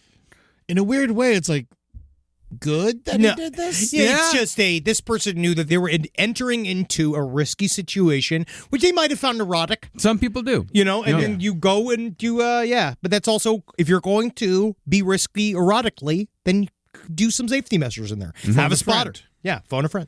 Now, once they got to the house, it was completely dark. Herb said that the power was off upstairs, but the basement was fully juiced, and that's where Herb had his indoor pool. Set the scene here, Marcus. Like you're in the middle of the fucking Indiana woods. You've driven out in the middle, because that was the thing, It's the suburbs. You're in the suburbs, but still, it's like a 30-minute drive. Yeah. It's a from downtown. huge property. Huge property. You were just in downtown Indianapolis, wherever their city was. They were hanging out. Right? Normal gay bar. You're going to go to a second location, which we always say never do. Never go to a second location. You're out in the middle of the fucking woods. Yeah. You see this mansion in the middle of nowhere. Big land. Broken down man. Broke already. Dilapidated. Disgusting looking. Yes. There was a pit. Like, there's things in there that are already super weird. He's got stuff just hanging out in the fucking yard, right? Like, all of his treasures and his junk is all just kind of hanging out in this yard. It really is You're driving- Adam's Family like. It's very scary. You're driving in, and then you go into his, he takes you through his dark house. But he's saying it's not my house. It's not my house. It's my employer's house. It's not my house. You go through this house. Reeks of piss. They say the whole place was horrifying. It's a No hoarder's way. house. This guy? I know. But you go through this house, and he's just like, well, actually, this is not even the power's out. You got to see the pool. And then you go down to the pool, and this is what you see. This inside, it's all cheesily, done with tile and shit. Yeah. The first alarming thing that Tony noticed upon descending into the pool room were all the mannequins. 2 were upright next to the pool, 1 was face down, and another was standing off to the side wearing only a woman's wig. 4 mannequins just hanging out. Staring. And when Tony asked, hey, what's with the mannequins? That's kind of strange. Yeah, well, you have all these mannequins who are. Yeah. Herb replied that he got lonely out there and didn't like to be alone. Bad answer. Now- Yes. And this is a weird thing to say, not least because Herb had said at the bar that he was only in town for a couple of weeks. And it also said that it was his employer's place. This meant that if you were following Herb's story, that he would have had to have brought the mannequins with him from another location for a 2-week stay. Well, how do you think I save 30 minutes going either way in the HOV lane? Yeah, exactly. You ever seen Today's Special on Nickelodeon when you were a kid? He leaves, they come alive, they have a great time in the pool, they come back, they're mannequins. But when Herb sensed the confusion and felt the follow-up questions coming, he changed the subject to cocaine. Yeah, it's always good. That's a good diversion. If you don't want anybody to question your audience of mannequins, always offer cocaine. Yeah. Tony declined and played it safe with a joint. But Herb also kept pushing Tony to have a drink. Tony kept refusing, and every time Tony refused, Herb got more and more annoyed. Because guess what was in the fucking alcohol? Yeah, well, I mean, who knows? Because to me, it seems like alcohol was probably a part of Herb's MO. That's what Jeffrey Dahmer did. Either Herb counted on getting his victims drunk enough where fighting back would be difficult, or he spiked their drinks. Jeffrey Dahmer used Haldol. But smartly, Tony kept refusing. Eventually, Herb left, and that's the thing. Anytime anyone's pushing a drink on you, say no and go away. Just go away. Say no and leave. You are better off in the woods. On foot. Just Yes. you know where the main road is. Just start run. walking towards the Yes. main road. I gotta go to the bathroom and book it. Yeah. Eventually, Herb left and returned energized, probably because he'd done a lot of cocaine in the other room. Yeah. You know, it hits you harder when you stick it in your ass. Hey, you know what I'm saying here, mannequins? Don't you come to life tonight, mannequins, because I'm busy. Well, as such, Herb had a case of the gacked out jabberjaws and went on and on about his mom, his dad, and being gay, Yeah, woo. all while Tony politely listened. Like my shirt? Like this shirt cost me $100. Like these shoes? Now, eventually, Herb convinced Tony to take a swim, but while they were in the pool, Herb asked Tony if he wanted to see a neat trick. This neat trick was autoerotic asphyxiation. Ooh, that's not a trick. And after Herb claimed that it could give a man the most intense orgasm imaginable, Tony was reluctant but intrigued. So he agreed to try it. Taking a length of hose, Herb wrapped it around Tony's neck gently at first, but then he began tightening the hose more and more until Tony felt lightheaded. Realizing that he was in trouble, Tony pretended to pass out and fell limp into the water. After Herb relaxed, Tony jumped up and screamed that Herb was the one who'd killed his friend Alan, who'd killed all the men who'd gone missing. Tony then started choking Herb, who turned blue, passed out, and slipped under the water. But like a monster in a horror movie, Herb shot out of the water moments later, coughing, and after a bit, he smiled at Tony and said, quote, this is what Tony said that Herb said. Wow, you could have killed me, but that was so cool. It was such a rush. But you're supposed to hold me above water when I lose consciousness. Like just fucking blanking on it, just like, oh yeah, no, this is just something that happens all the time. That was great. Let's keep going. Good job. Yeah. Well, great deflection, to be honest with you. He legitimately, he understood what he just did because he couldn't get him fully in, and then he didn't kill him, and now it's too late. I guess he could have killed him, but what's weird is I think that when he came back and choked him, he was like, oh, this guy's cool. Yeah.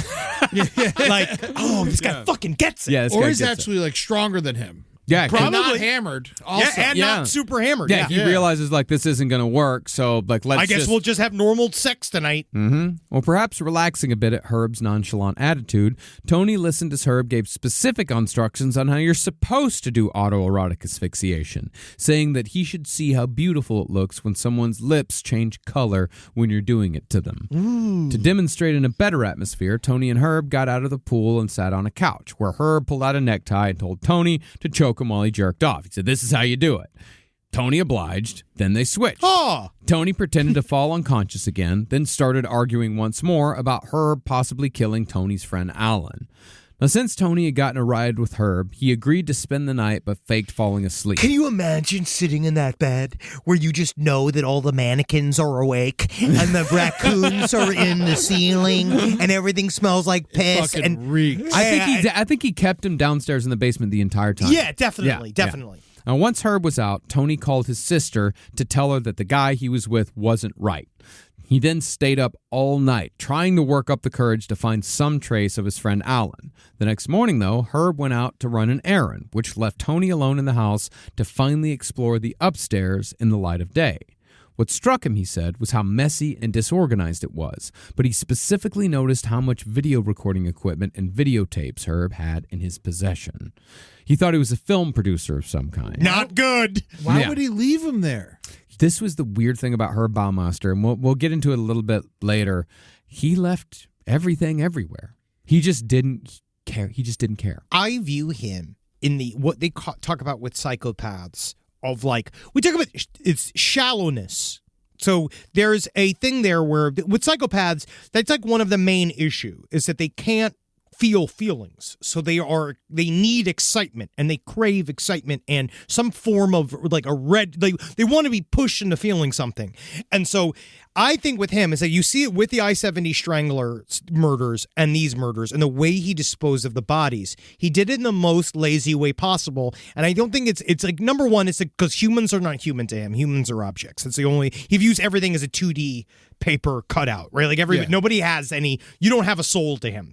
And so you're just somebody he can come on. And so he does that. And then once it's out of him, the idea that he goes away, that Herb Baumeister that goes away, this shadow Herb steps forward, does the thing in a fugue state, comes at the end of it, he's just like, that's done. And then he just sort of moves on. And so, like, all of that stuff that night, I think he was just like, just having a normal day, met this guy, don't know this guy, and like literally just kind of, I'm now going to go put my Herb mask on and I'm going to go to the store. Mm-hmm.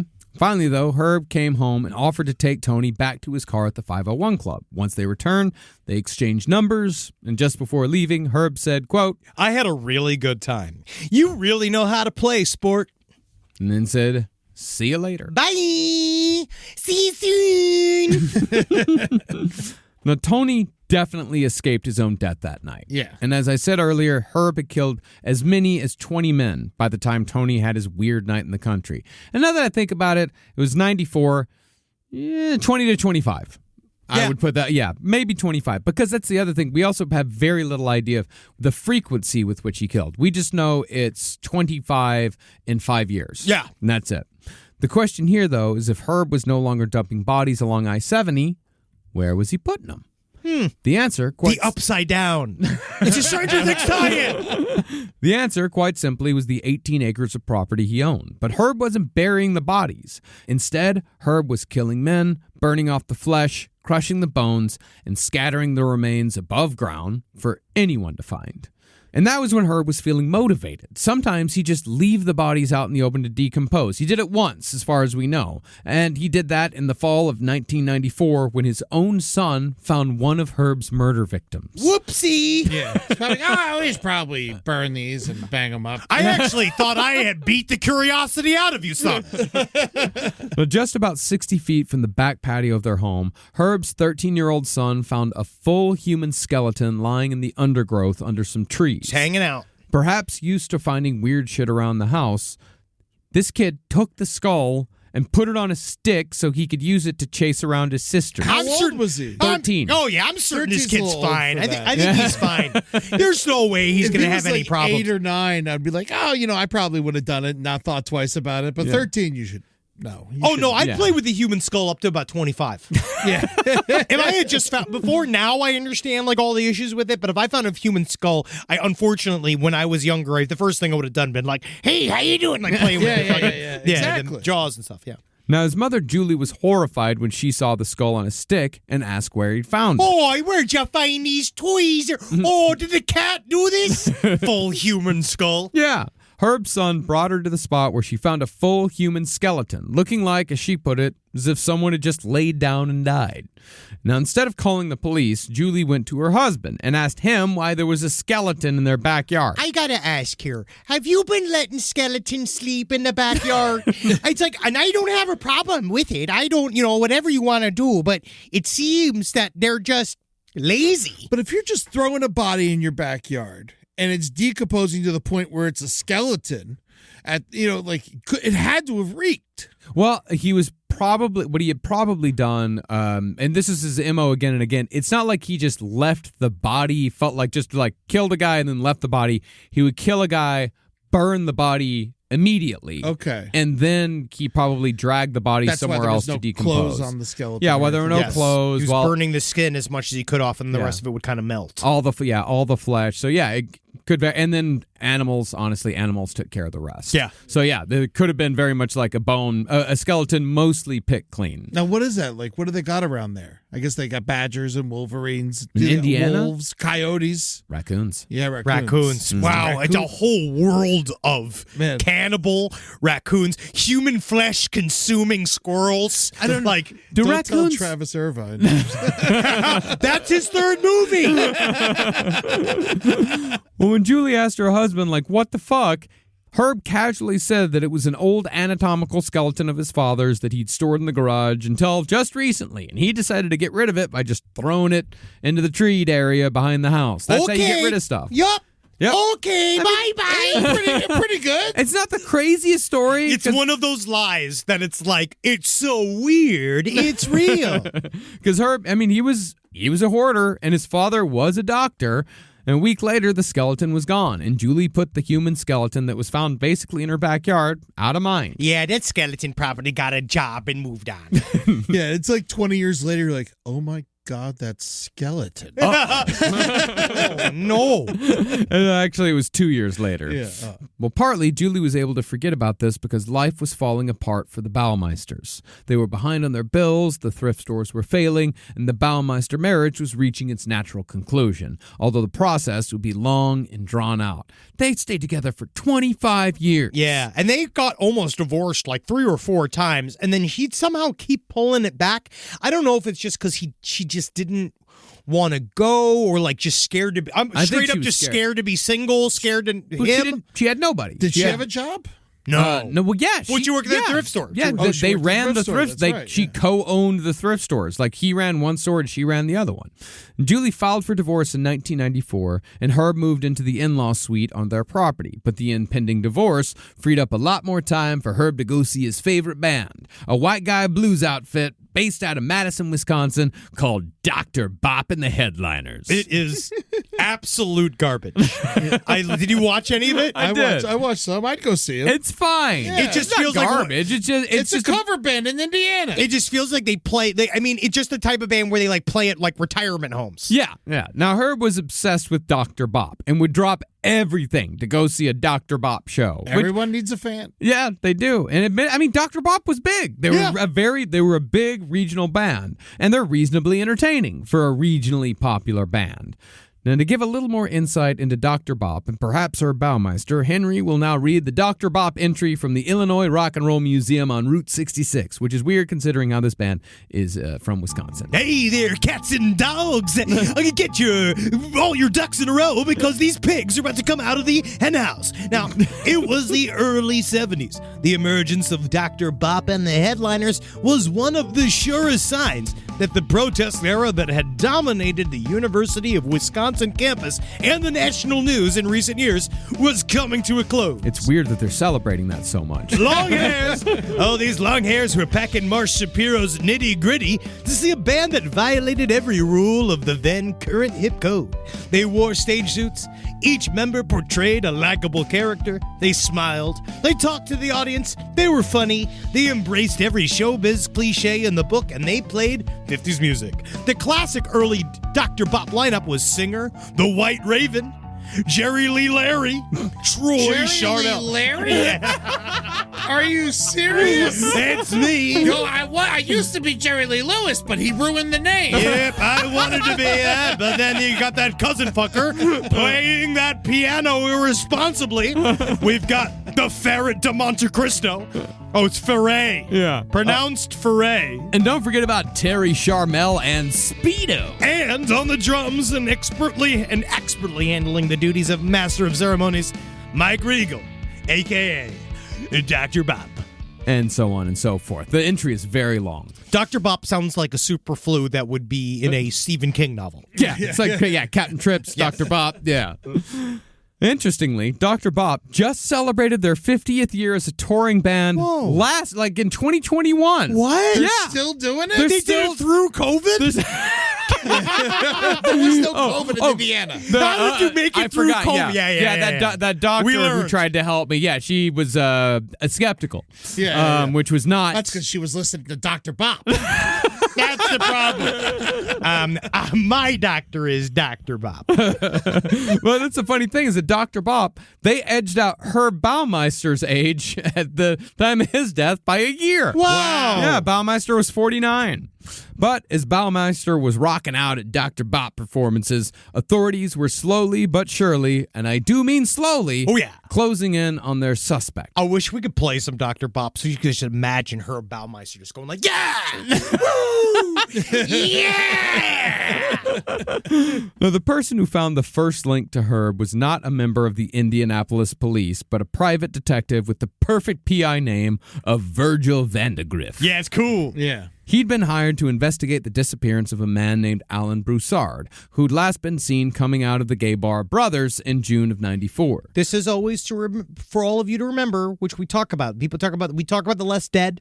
People saying like sex workers getting murdered, and like when they're the police and the killer's mentality is that no one's looking for these people, but that is completely not true. There is always somebody in some level, like depending on what's going on. Like these people have families, they have friends, they have social workers that they connect with a lot of times. Like there are people looking for them, and they are a lot of times the people that crack the case. Yep.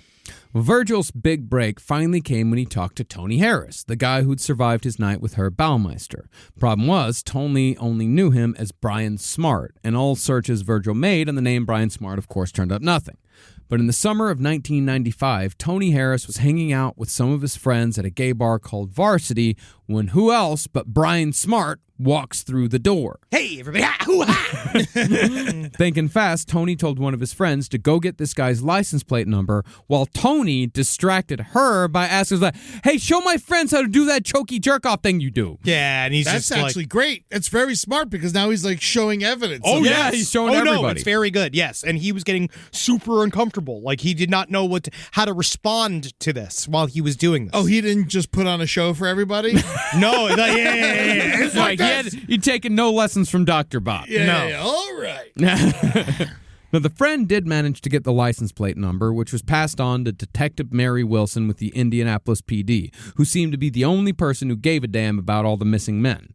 She found that the car was registered to Herb Baumeister, but the registration was still attached to the address at Herb's old house. Now, is this the hearse with the lights on it? No, this is a gray Buick. Oh, okay. Yeah. Ooh, I had one of those. They're nice. Oh, nice. Oh, wow. I had an 82 LeSabre. I am not the bad guy. You know what we should start calling those? What if we start calling those cars? Baumeisters. Would that be bad? No, I don't think gray Buicks really exist anymore. Oh yeah, Buick's around. Yeah, but gray? Yeah. Yeah. Well, meanwhile, Herb's life was falling apart in every way it could. Oh yeah, he was like he was. I don't know how to tell you this, Eddie, but yeah, he wasn't ready to be a business owner. No. No. The Save-A-Lot stores were close to bankruptcy, divorce proceedings with his wife were on and off, and lawsuits were being filed by creditors. But Save-A-Lot is also where Detective Wilson got Herb's new address at Fox Hollow Farm. After discovering Herb, she became a regular customer at the store, hoping that Herb would show his face. After weeks of browsing, he finally showed up. So, Mary Wilson politely asked if she could ask him some questions about some missing persons cases. Yeah, that'd be sure. Yeah, that'd be great. Yeah, I love to help! I love the help. We're not selling them here. He agreed to talk the next day, but when Detective Wilson showed up asking about men going missing from gay bars, I don't think men miss gay bars at all. Herb said he'd never been to a gay bar, and he wasn't gay anyway, so really don't know why you're talking to me about all this. But when Detective Wilson said that his license plate was taken from a gay bar parking lot, Herb admitted, all right, you got me. I go to gay bars, but don't tell anyone because my wife doesn't know. That, however, was all Herb was willing to give up. That's very common within like murder. Yeah. It's like they'll always try to it's what they do with police officers, what they do in when they get you in an interrogation. The goal is to get you the small little things that will open you up to telling the entire story, because our entire judicial system basically depends upon a confession. They want a confession or a murder weapon. That is otherwise circumstantial evidence. We always, it's they say no murder, no body, no murder all the time, right? We're like, it's hard to convict without the physical evidence.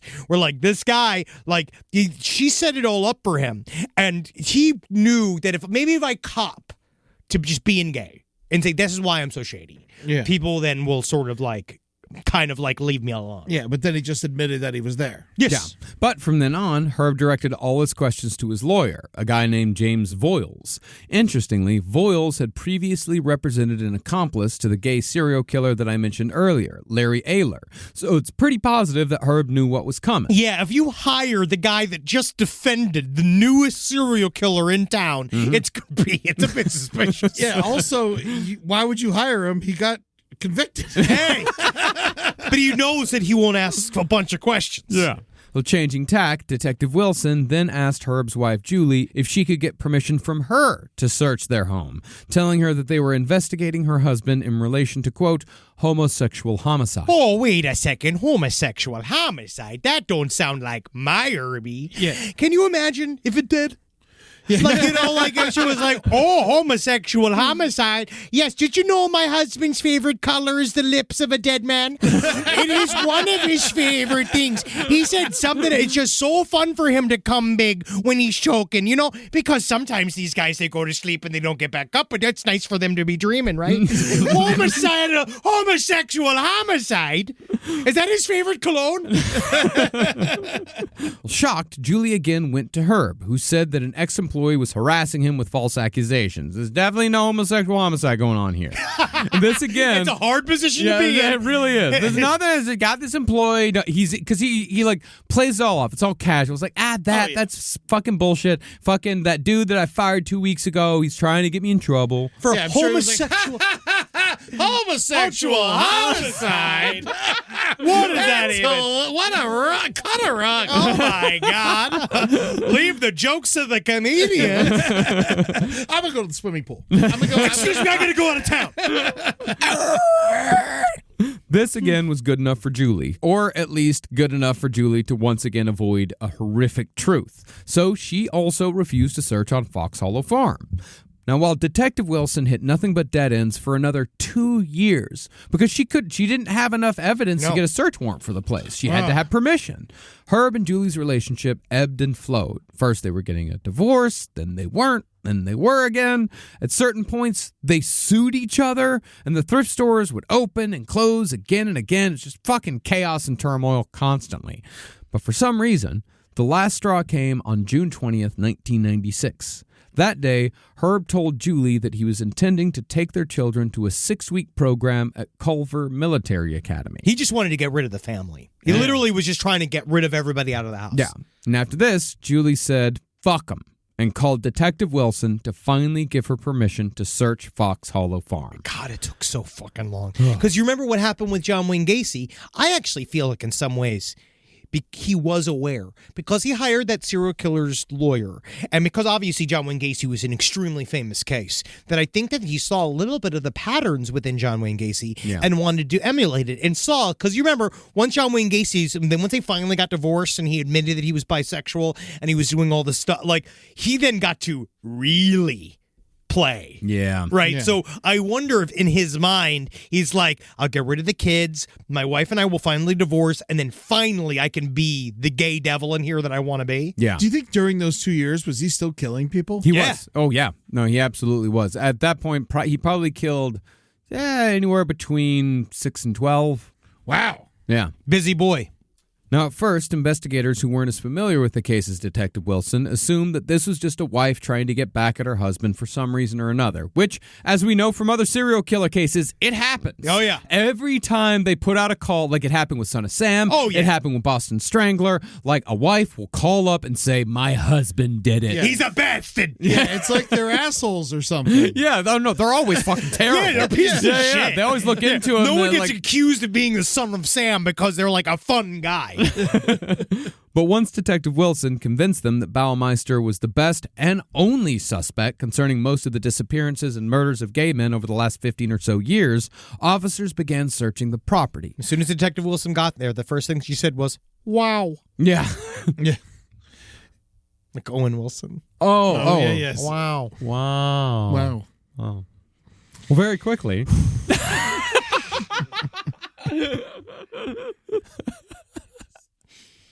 You know, I don't kill. He's popular. He's popular.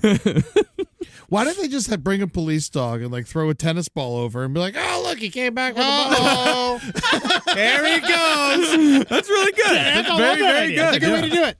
Well, very quickly, investigators saw that there were hundreds of bone fragments around a burn pile in the backyard, most smaller than a thumb and all charred from fire. The bones had been shattered, and the area was also scattered with teeth. I have no idea how, honestly, that Julie wasn't also immediately arrested. When they arrive, and it's not, again, it's just, they're scattered in the backyard. It's not deep in the lands. It is right here. It's 60 feet from the backyard. It's visible from the home. These are shattered human bones. I mean, it's not like there's a landscaper, so I imagine the grass is probably like really tall. Maybe. And it's hard to like, It's quite you're possible. not going to see it out the back window. Very true. And Very she's possible. not going to go mow the grass herself because she's a sloppy woman. It's no still offense. littered with human bones. Now, Yeah. Marcus, as a bone man, Sure. would you be able to tell if a human bone was all smashed up? If it was Absolutely a human not. bone or a No. different? Absolutely not. I would have to, I would not be able to tell in any way whatsoever. And nobody would. By like sight, Well, the teeth, I feel like you could tell. the teeth, I would say that looks like a man's molar. I guess. But on the other hand, it could also be like a small, like it's not like we're the only mammals with molars or incisors or Also- anything like that. Like, I mean, you could say like, that looks. Let's check that out. That's what I would say. Let's go ahead and check that out. If he's not a taxidermist, or if he's not a habitual hunter, or works for a slaughterhouse, why in the living fuck would he have a pit of just animal bones? Raccoons. getting rid of the raccoons. They're alive in the house. They are actively roommates with the family. But there's so many raccoons. You got to keep killing the raccoons all the time. But then more raccoons show up. Wouldn't you hear the raccoon scream? I bet you heard all kinds of shit out of that animal. She was just like, just swiffering her one little clean spot where her butt sits. Maybe that's what he told her every time she was out of town. It's like, well, time to kill the raccoons. I got to go up there. I'll kill as many as I can. Oh, but Herbie, it seems like there's still about 20, 25 up there. So, Yeah, but last week there was 40. hey, Herbie, I love you. Oh, Herbie. Now, the captain, who had thought all this was just a spat between a married couple, they kept insisting that these bones were from animals. But once forensics got a hold of the... It's just so crazy how didn't some of want to these... deal with it. Some But of these also, cops... it's like, okay, so you're killing a bunch of animals? But it's like it's not even a hard case. It's right there. Yeah. All the bones are right there. You're gonna scoop it all up. It's so weird how some of these cops just deny. They just don't. I think you're right. I think they just don't want to deal with it. Yeah, they're so skeeved out about gay stuff. Yeah. Well, Well, so at these- this point, they don't know it's gay. They don't know what it is. They just know, like, oh, there's a lot of bones around here. But Mary Wilson is telling them, like, yeah, it is probably gay dudes. Yeah. Like, these are the bones of, like, gay men. And they that have looked gone at missing. it and they went, "Wow." There you go, buddy. There you go. You got it. You Yeah. got the genuine laugh. from Should that I one. call Lauren Michaels and say you're ready to go I again? refuse. I will not host. Well, after searching the property further, they found a larger bone area where they found a full human humerus. At Nothing that point- funny about that. At that- it soon became clear that Herb Baumeister's property was a literal boneyard with thousands of fragments scattered across the property, tens of thousands of fragments. To expand the investigation, the head of forensics called in two of his assistants, known to everyone as the Bone Twins. Yes, these are my twin boys. It is I, the Bone Slicer. This is my twins. They are lovely little. This is Herman and Merman. They love the family business, carving and searching. We love a boneyard. We also love a buffet. Well, their job was to lay orange flags at every location where a bone was found. And within 30 minutes, they dropped 100 flags. Gonna need more flags. Just get a big one and put it in the backyard. It's kind of the whole thing. It's kind of the whole process. And then here. whenever the sun sets, you bring it down, you fold it, you bring it up, put it back up in the It's party. really nice. Well, according to those present, the Baumeister property soon looked like a mass disaster scene. It was like a plane crash or a terrorist attack. The majority of the bone fragments, however, were concentrated around an area that the police were soon calling the mulch pile. This pile was so named because it appeared as if Herb was placing the dead bodies in this spot, burning them the best he could, then covering them with debris. Animals would then pull the dead bodies apart and drag pieces down to the creek where they'd float away. And then eventually he would smash up the bones and scatter them. See, this is where it's kind of cute for the animals in one way because they get to eat and it's got to be fun for them. And in a way, those animals view this probably as like the most incredible spot. Like this is their vacation. I mean, if home. you're a scavenger, then yeah, this is going to be, you are feeding, this is fucking horrible, but yeah, you're feeding the animals. That's kind of nice. Yeah, because that way- the animals will come back to a place where they're fed. I bet there's a bunch of vultures and stuff. Oh no, it's Indiana. I don't think they have vultures in They Indiana. got vultures Yeah. everywhere. Yeah, everywhere. Every What? every state in America has vultures. Yeah. Is that true? Or buzzards. Yeah. What? They're Yeah. just different types of vultures. I thought vultures are just in the desert. No, I had them all the time in Florida. We had turkey vultures. I remember turkey vultures, but those aren't vultures. They're not Why do they have the name? They're turkeys. What? Turkeys are turkeys. Yeah, turkeys Vultures are are turkeys. vultures. I think turkey vultures are a style of turkeys. They're No, like the hood turkey down. turkey It's vultures like a are convertible turkey. turkey vultures are a style of vulture. Yeah. Otherwise, they'd be called vulture turkeys. Not Vulture. necessarily. A vulture turkey would be a turkey. I in the- will be vindicated. I don't think so. I can Side stories lpotl@gmail.com. I can fucking prove you wrong. I will wait. Oh my god, I'm looking. That is the fucking definition of a goddamn vulture. I'm looking forward and not looking at your propaganda. Either way, it's just they're letting the animals do the work. Yeah, I mean, he is. I mean, it's helpful. Well, judging by the cans of Miller Genuine Draft found at the mulch pit, it seems as if Herb sat there drinking beer while watching the bodies burn, to the point where the bones became brittle enough to smash to bits. That was his favorite television show. Yeah. That's like what he'd do. He'd go outside for hours, just burning bodies, drinking beers, Vibes. Mm-hmm. No phones. And this had been going on for years. Wow. Man, imagine if you had a Bluetooth speaker. Oh, yeah, dude. That'd be so Listen much to Dr. better. Bob. Yeah, it'd be so much better. Just nothing but Dr. Bob. Burning bodies to Dr. Bob. You think Dr. Bob ever thought about that? Where he sat down? I bet every day he thinks about it. I don't know if know. I don't know if Dr. Bob knows because this Unless Dr. Bob is also I'm not gonna intricate serial killer. Let us not malign Dr. Bob. I don't know. I don't want him to sue I'm us. sure one of our listeners knows that, like, Dr. Bob's my fucking grandpa. I hope he hasn't killed. No, unfortunately, on stage and off, he is not killed.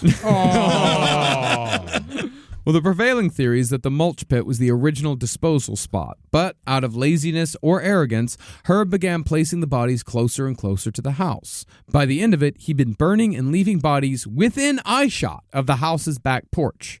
The inside of the house, however, was proving to be a nightmare for forensics. It was a classic hoarder house, filled with clutter and garbage from floor to ceiling. The raccoon infestation had essentially destroyed the upstairs bedrooms, to the point where the ceiling had collapsed in spots where the raccoon waste had soaked it so thoroughly. Hey, guys, listen. I know that it's, weird to have a bunch of raccoons living in here, but let me tell you, fucking man.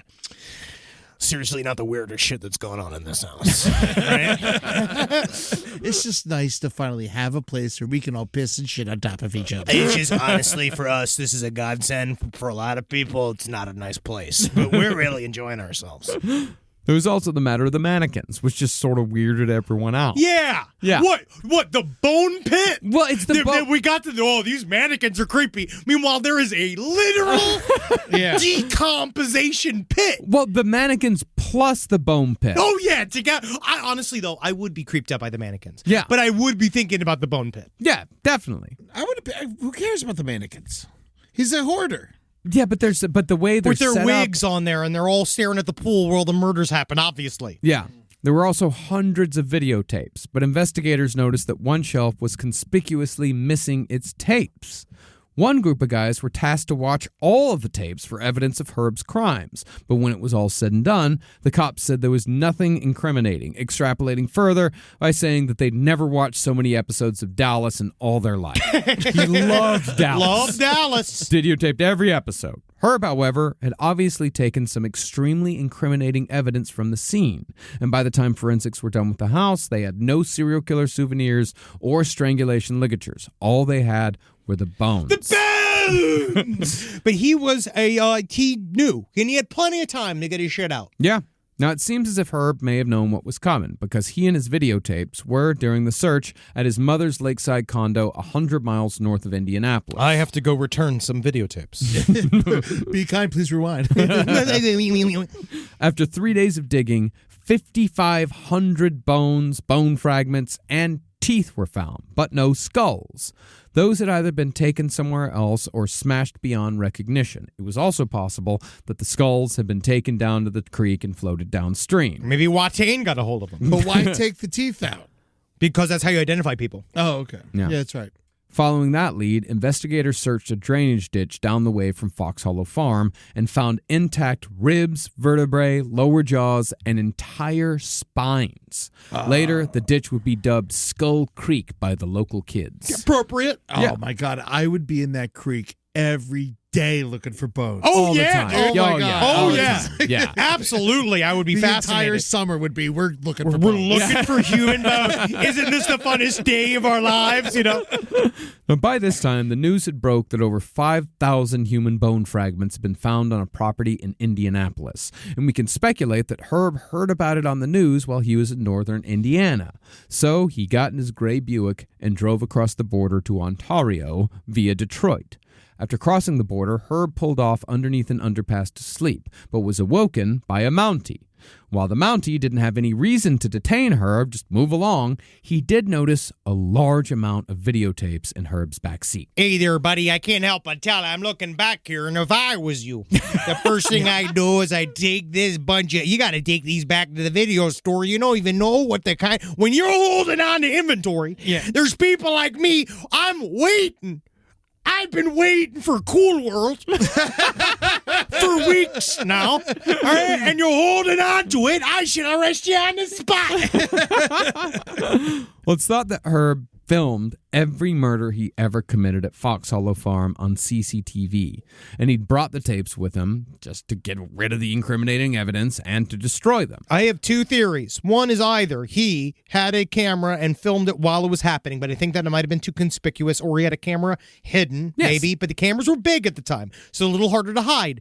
My thing is that I think that it happened after the deaths, and that was when he was having his little bit of maybe Last Night with Mary Jane style dressing straight. I actually think it might have been an entire production that we did not see. Also, some people are into getting videotaped while they fuck. Yeah. Absolutely. Like Dennis Rader, when he did his own self-photography and stuff like that, I can kind of see a world where this was another form of trophy for Herb Baumeister to put his secret self on. Yeah. I guarantee the lighting was awful. Not good. Not good, friend. But after being awoken by the Mountie, Herb found his way to Pinery Provincial Park along the shores of Lake Huron. Oh. There, at a sandy picnic area, he composed a suicide letter, apologizing for leaving his family in financial ruin and for making an ugly mess in such a beautiful park. Aw. He also made sure to put all the blame for all of his problems on his wife, but never once mentioned a single murder. Yeah, weird, huh? Finally, he ended the note by saying he was going to eat a peanut butter sandwich and go to sleep. Then signed the note as the Herb Baumeister. Yes, one night only. Yes. He then put a gun to his head and pulled the trigger. That was the end of Herb, who went to his grave having never mentioned the murders to a single living person. Hold on a second. Did he have the sandwich or not? I searched for the suicide letter for days. I could not find the suicide letter. Most of what we know about it, from what I have gathered, is that it was extremely boring, and it was all just the description of this. It was just him driving, going, sleeping under the overpass. He just described his day. Yeah. And that was it. Now, to date, 10,000 bone fragments have been found at Fox Hollow Farm, and victims are still being identified as recently as last year. This is why we're even doing this story, is because in February of this year, they found new evidence of him. Yes. Man. The current owner says that he still finds fragments to this day. And notice I say current owner. So usually the sites of serial killings get torn down or are abandoned completely. Especially when they're covered in raccoon piss and shit. Yes. And the people who buy the property almost never want to talk about the terrible things that happen there. Yeah, it hurts the home value. What I've always wondered is if those places are ever haunted. And in this case, the author of Horror at Fox Hollow Farm says that the answer is a resounding yes. And it's with next week's episode that we'll fully explore the intense paranormal activity that supposedly plagues Herb Baumeister's former killing grounds. Whoa, I thought the second episode we were just going to get more into the killing. No, dude. No, we're going to get into the haunting of Fox Hollow Farm. Well, it really is. And supposedly, Herb himself haunts the fucking place. This is a story. This next half is what makes this one of the more unique stories that we've covered under the banner of serial killers, because not only is it the paranormal activity well documented, it really is unlike other ghost stories we've covered, there's always something dubious in the nature of it. This place, I think, is it's unbearably haunted. It's wildly haunted. Yeah, soaked with energies. Yeah, and we're going to talk about the next week. I love it, man. We got all in one go. It's all of last podcast almost in one go. Yeah, if only aliens showed up, then we'd be good. And the only alien involved is Herb Baumeister. That's right. All right, well, this is fucking awesome. We're going to come back next week. We have a bunch of stuff we can't even announce yet, and we're not going to. So we will we'll announce other things first. Patreon.com/lastpodcast on the left if you want to see us Yes. If you want to see the actual video of this episode, go to patreon.com/Last Podcast on the Left. And there's plenty of other perks there, including exclusive interviews. You guys just did an interview with the guy who made the Octopus Murders documentary on Netflix that I know a lot of people are really getting into right now. So you can go to patreon.com/Last Podcast on the Left if you want to hear that. Yeah, and it's great. not expensive. We actually give a lot of shit for not too much. We're doing our best. And then you can go down to TikTok, which is hopefully gone soon, at LP on the Left. You go check that out also in the Instagrams. I don't know why that's less evil, but that's fine. And then go to twitch.tv/LPNTV to watch all of our wares on Twitch. And then go to our YouTube channel to see it after it has been aired live. And finally, come see us on tour. Oh my God, I can't wait for this fucking tour. Australia in the summer. In August. Can't wait to be there. It's all set, locked in. I think you are allowed illegally. I think you're allowed to enter the country. Yeah, I know. Just stop bringing it up on air. We'll figure it out when we get there. And then North America, come see us on our JK Ultra tour. Can't fucking wait. So good. Tickets are selling out. Go to lastpodcastontheleft.com to see all of the various cities that we're coming to. Yeah. And to get those tickets. Yeah, Denver in May, Seattle in June, DC in July, and so forth. Yeah, but right here in LA, we're going to be doing Brooklyn. We're going to be doing King's Theater in Brooklyn. That's going to be a I'm so excited for King's Theater. Me too. I can't Such a even cool tell show. you. Yeah. I love that place. I cannot fucking wait. Guys, this is wonderful. Hail Satan. And honestly, if you feel like you're gonna kill or want to kill, join the army. Yeah, do it legally. Talk to somebody. No, The army. We don't want these people in the army. We want people that those dudes that are in the army. We want them in the Navy. The men and women in our armed forces need to be able to fucking count on the person next to them. We don't need psychopaths in there. We need capable human beings. You're probably right. We love our boys in green. Yeah, go talk to somebody if you if your feelings and all that. Go talk to somebody. It's better. Sure. Yeah, it's better than killing. And or get into acting. And I guarantee you, turkey vultures are vultures. They're vultures. I'm not a fucking bird guy. Yeah, well, I watched them eat dead animals, so. Yeah. That's because you're boring. I was once almost killed by a buzzard. Really? Oh, wow. Yeah, my mom was driving us down. I was like 5, and a buzzard flew straight into our windshield and almost lost control. And, Sounds like that almost buzzard killed was us all. suicidal. Yeah. Yeah. I guess that's what happens when you eat nothing but human flesh. They love it. Yeah. Was its last name Baumeister? Buzzard Baumeister. Oh, cool. Okay, everyone. Hail Satan. Hail raccoons! Yeah. Yeah. Hey. Little hands. This show is made possible by listeners like you. Thanks to our ad sponsors, you can support our shows by supporting them. For more shows like the one you just listened to, go to lastpodcastnetwork.com.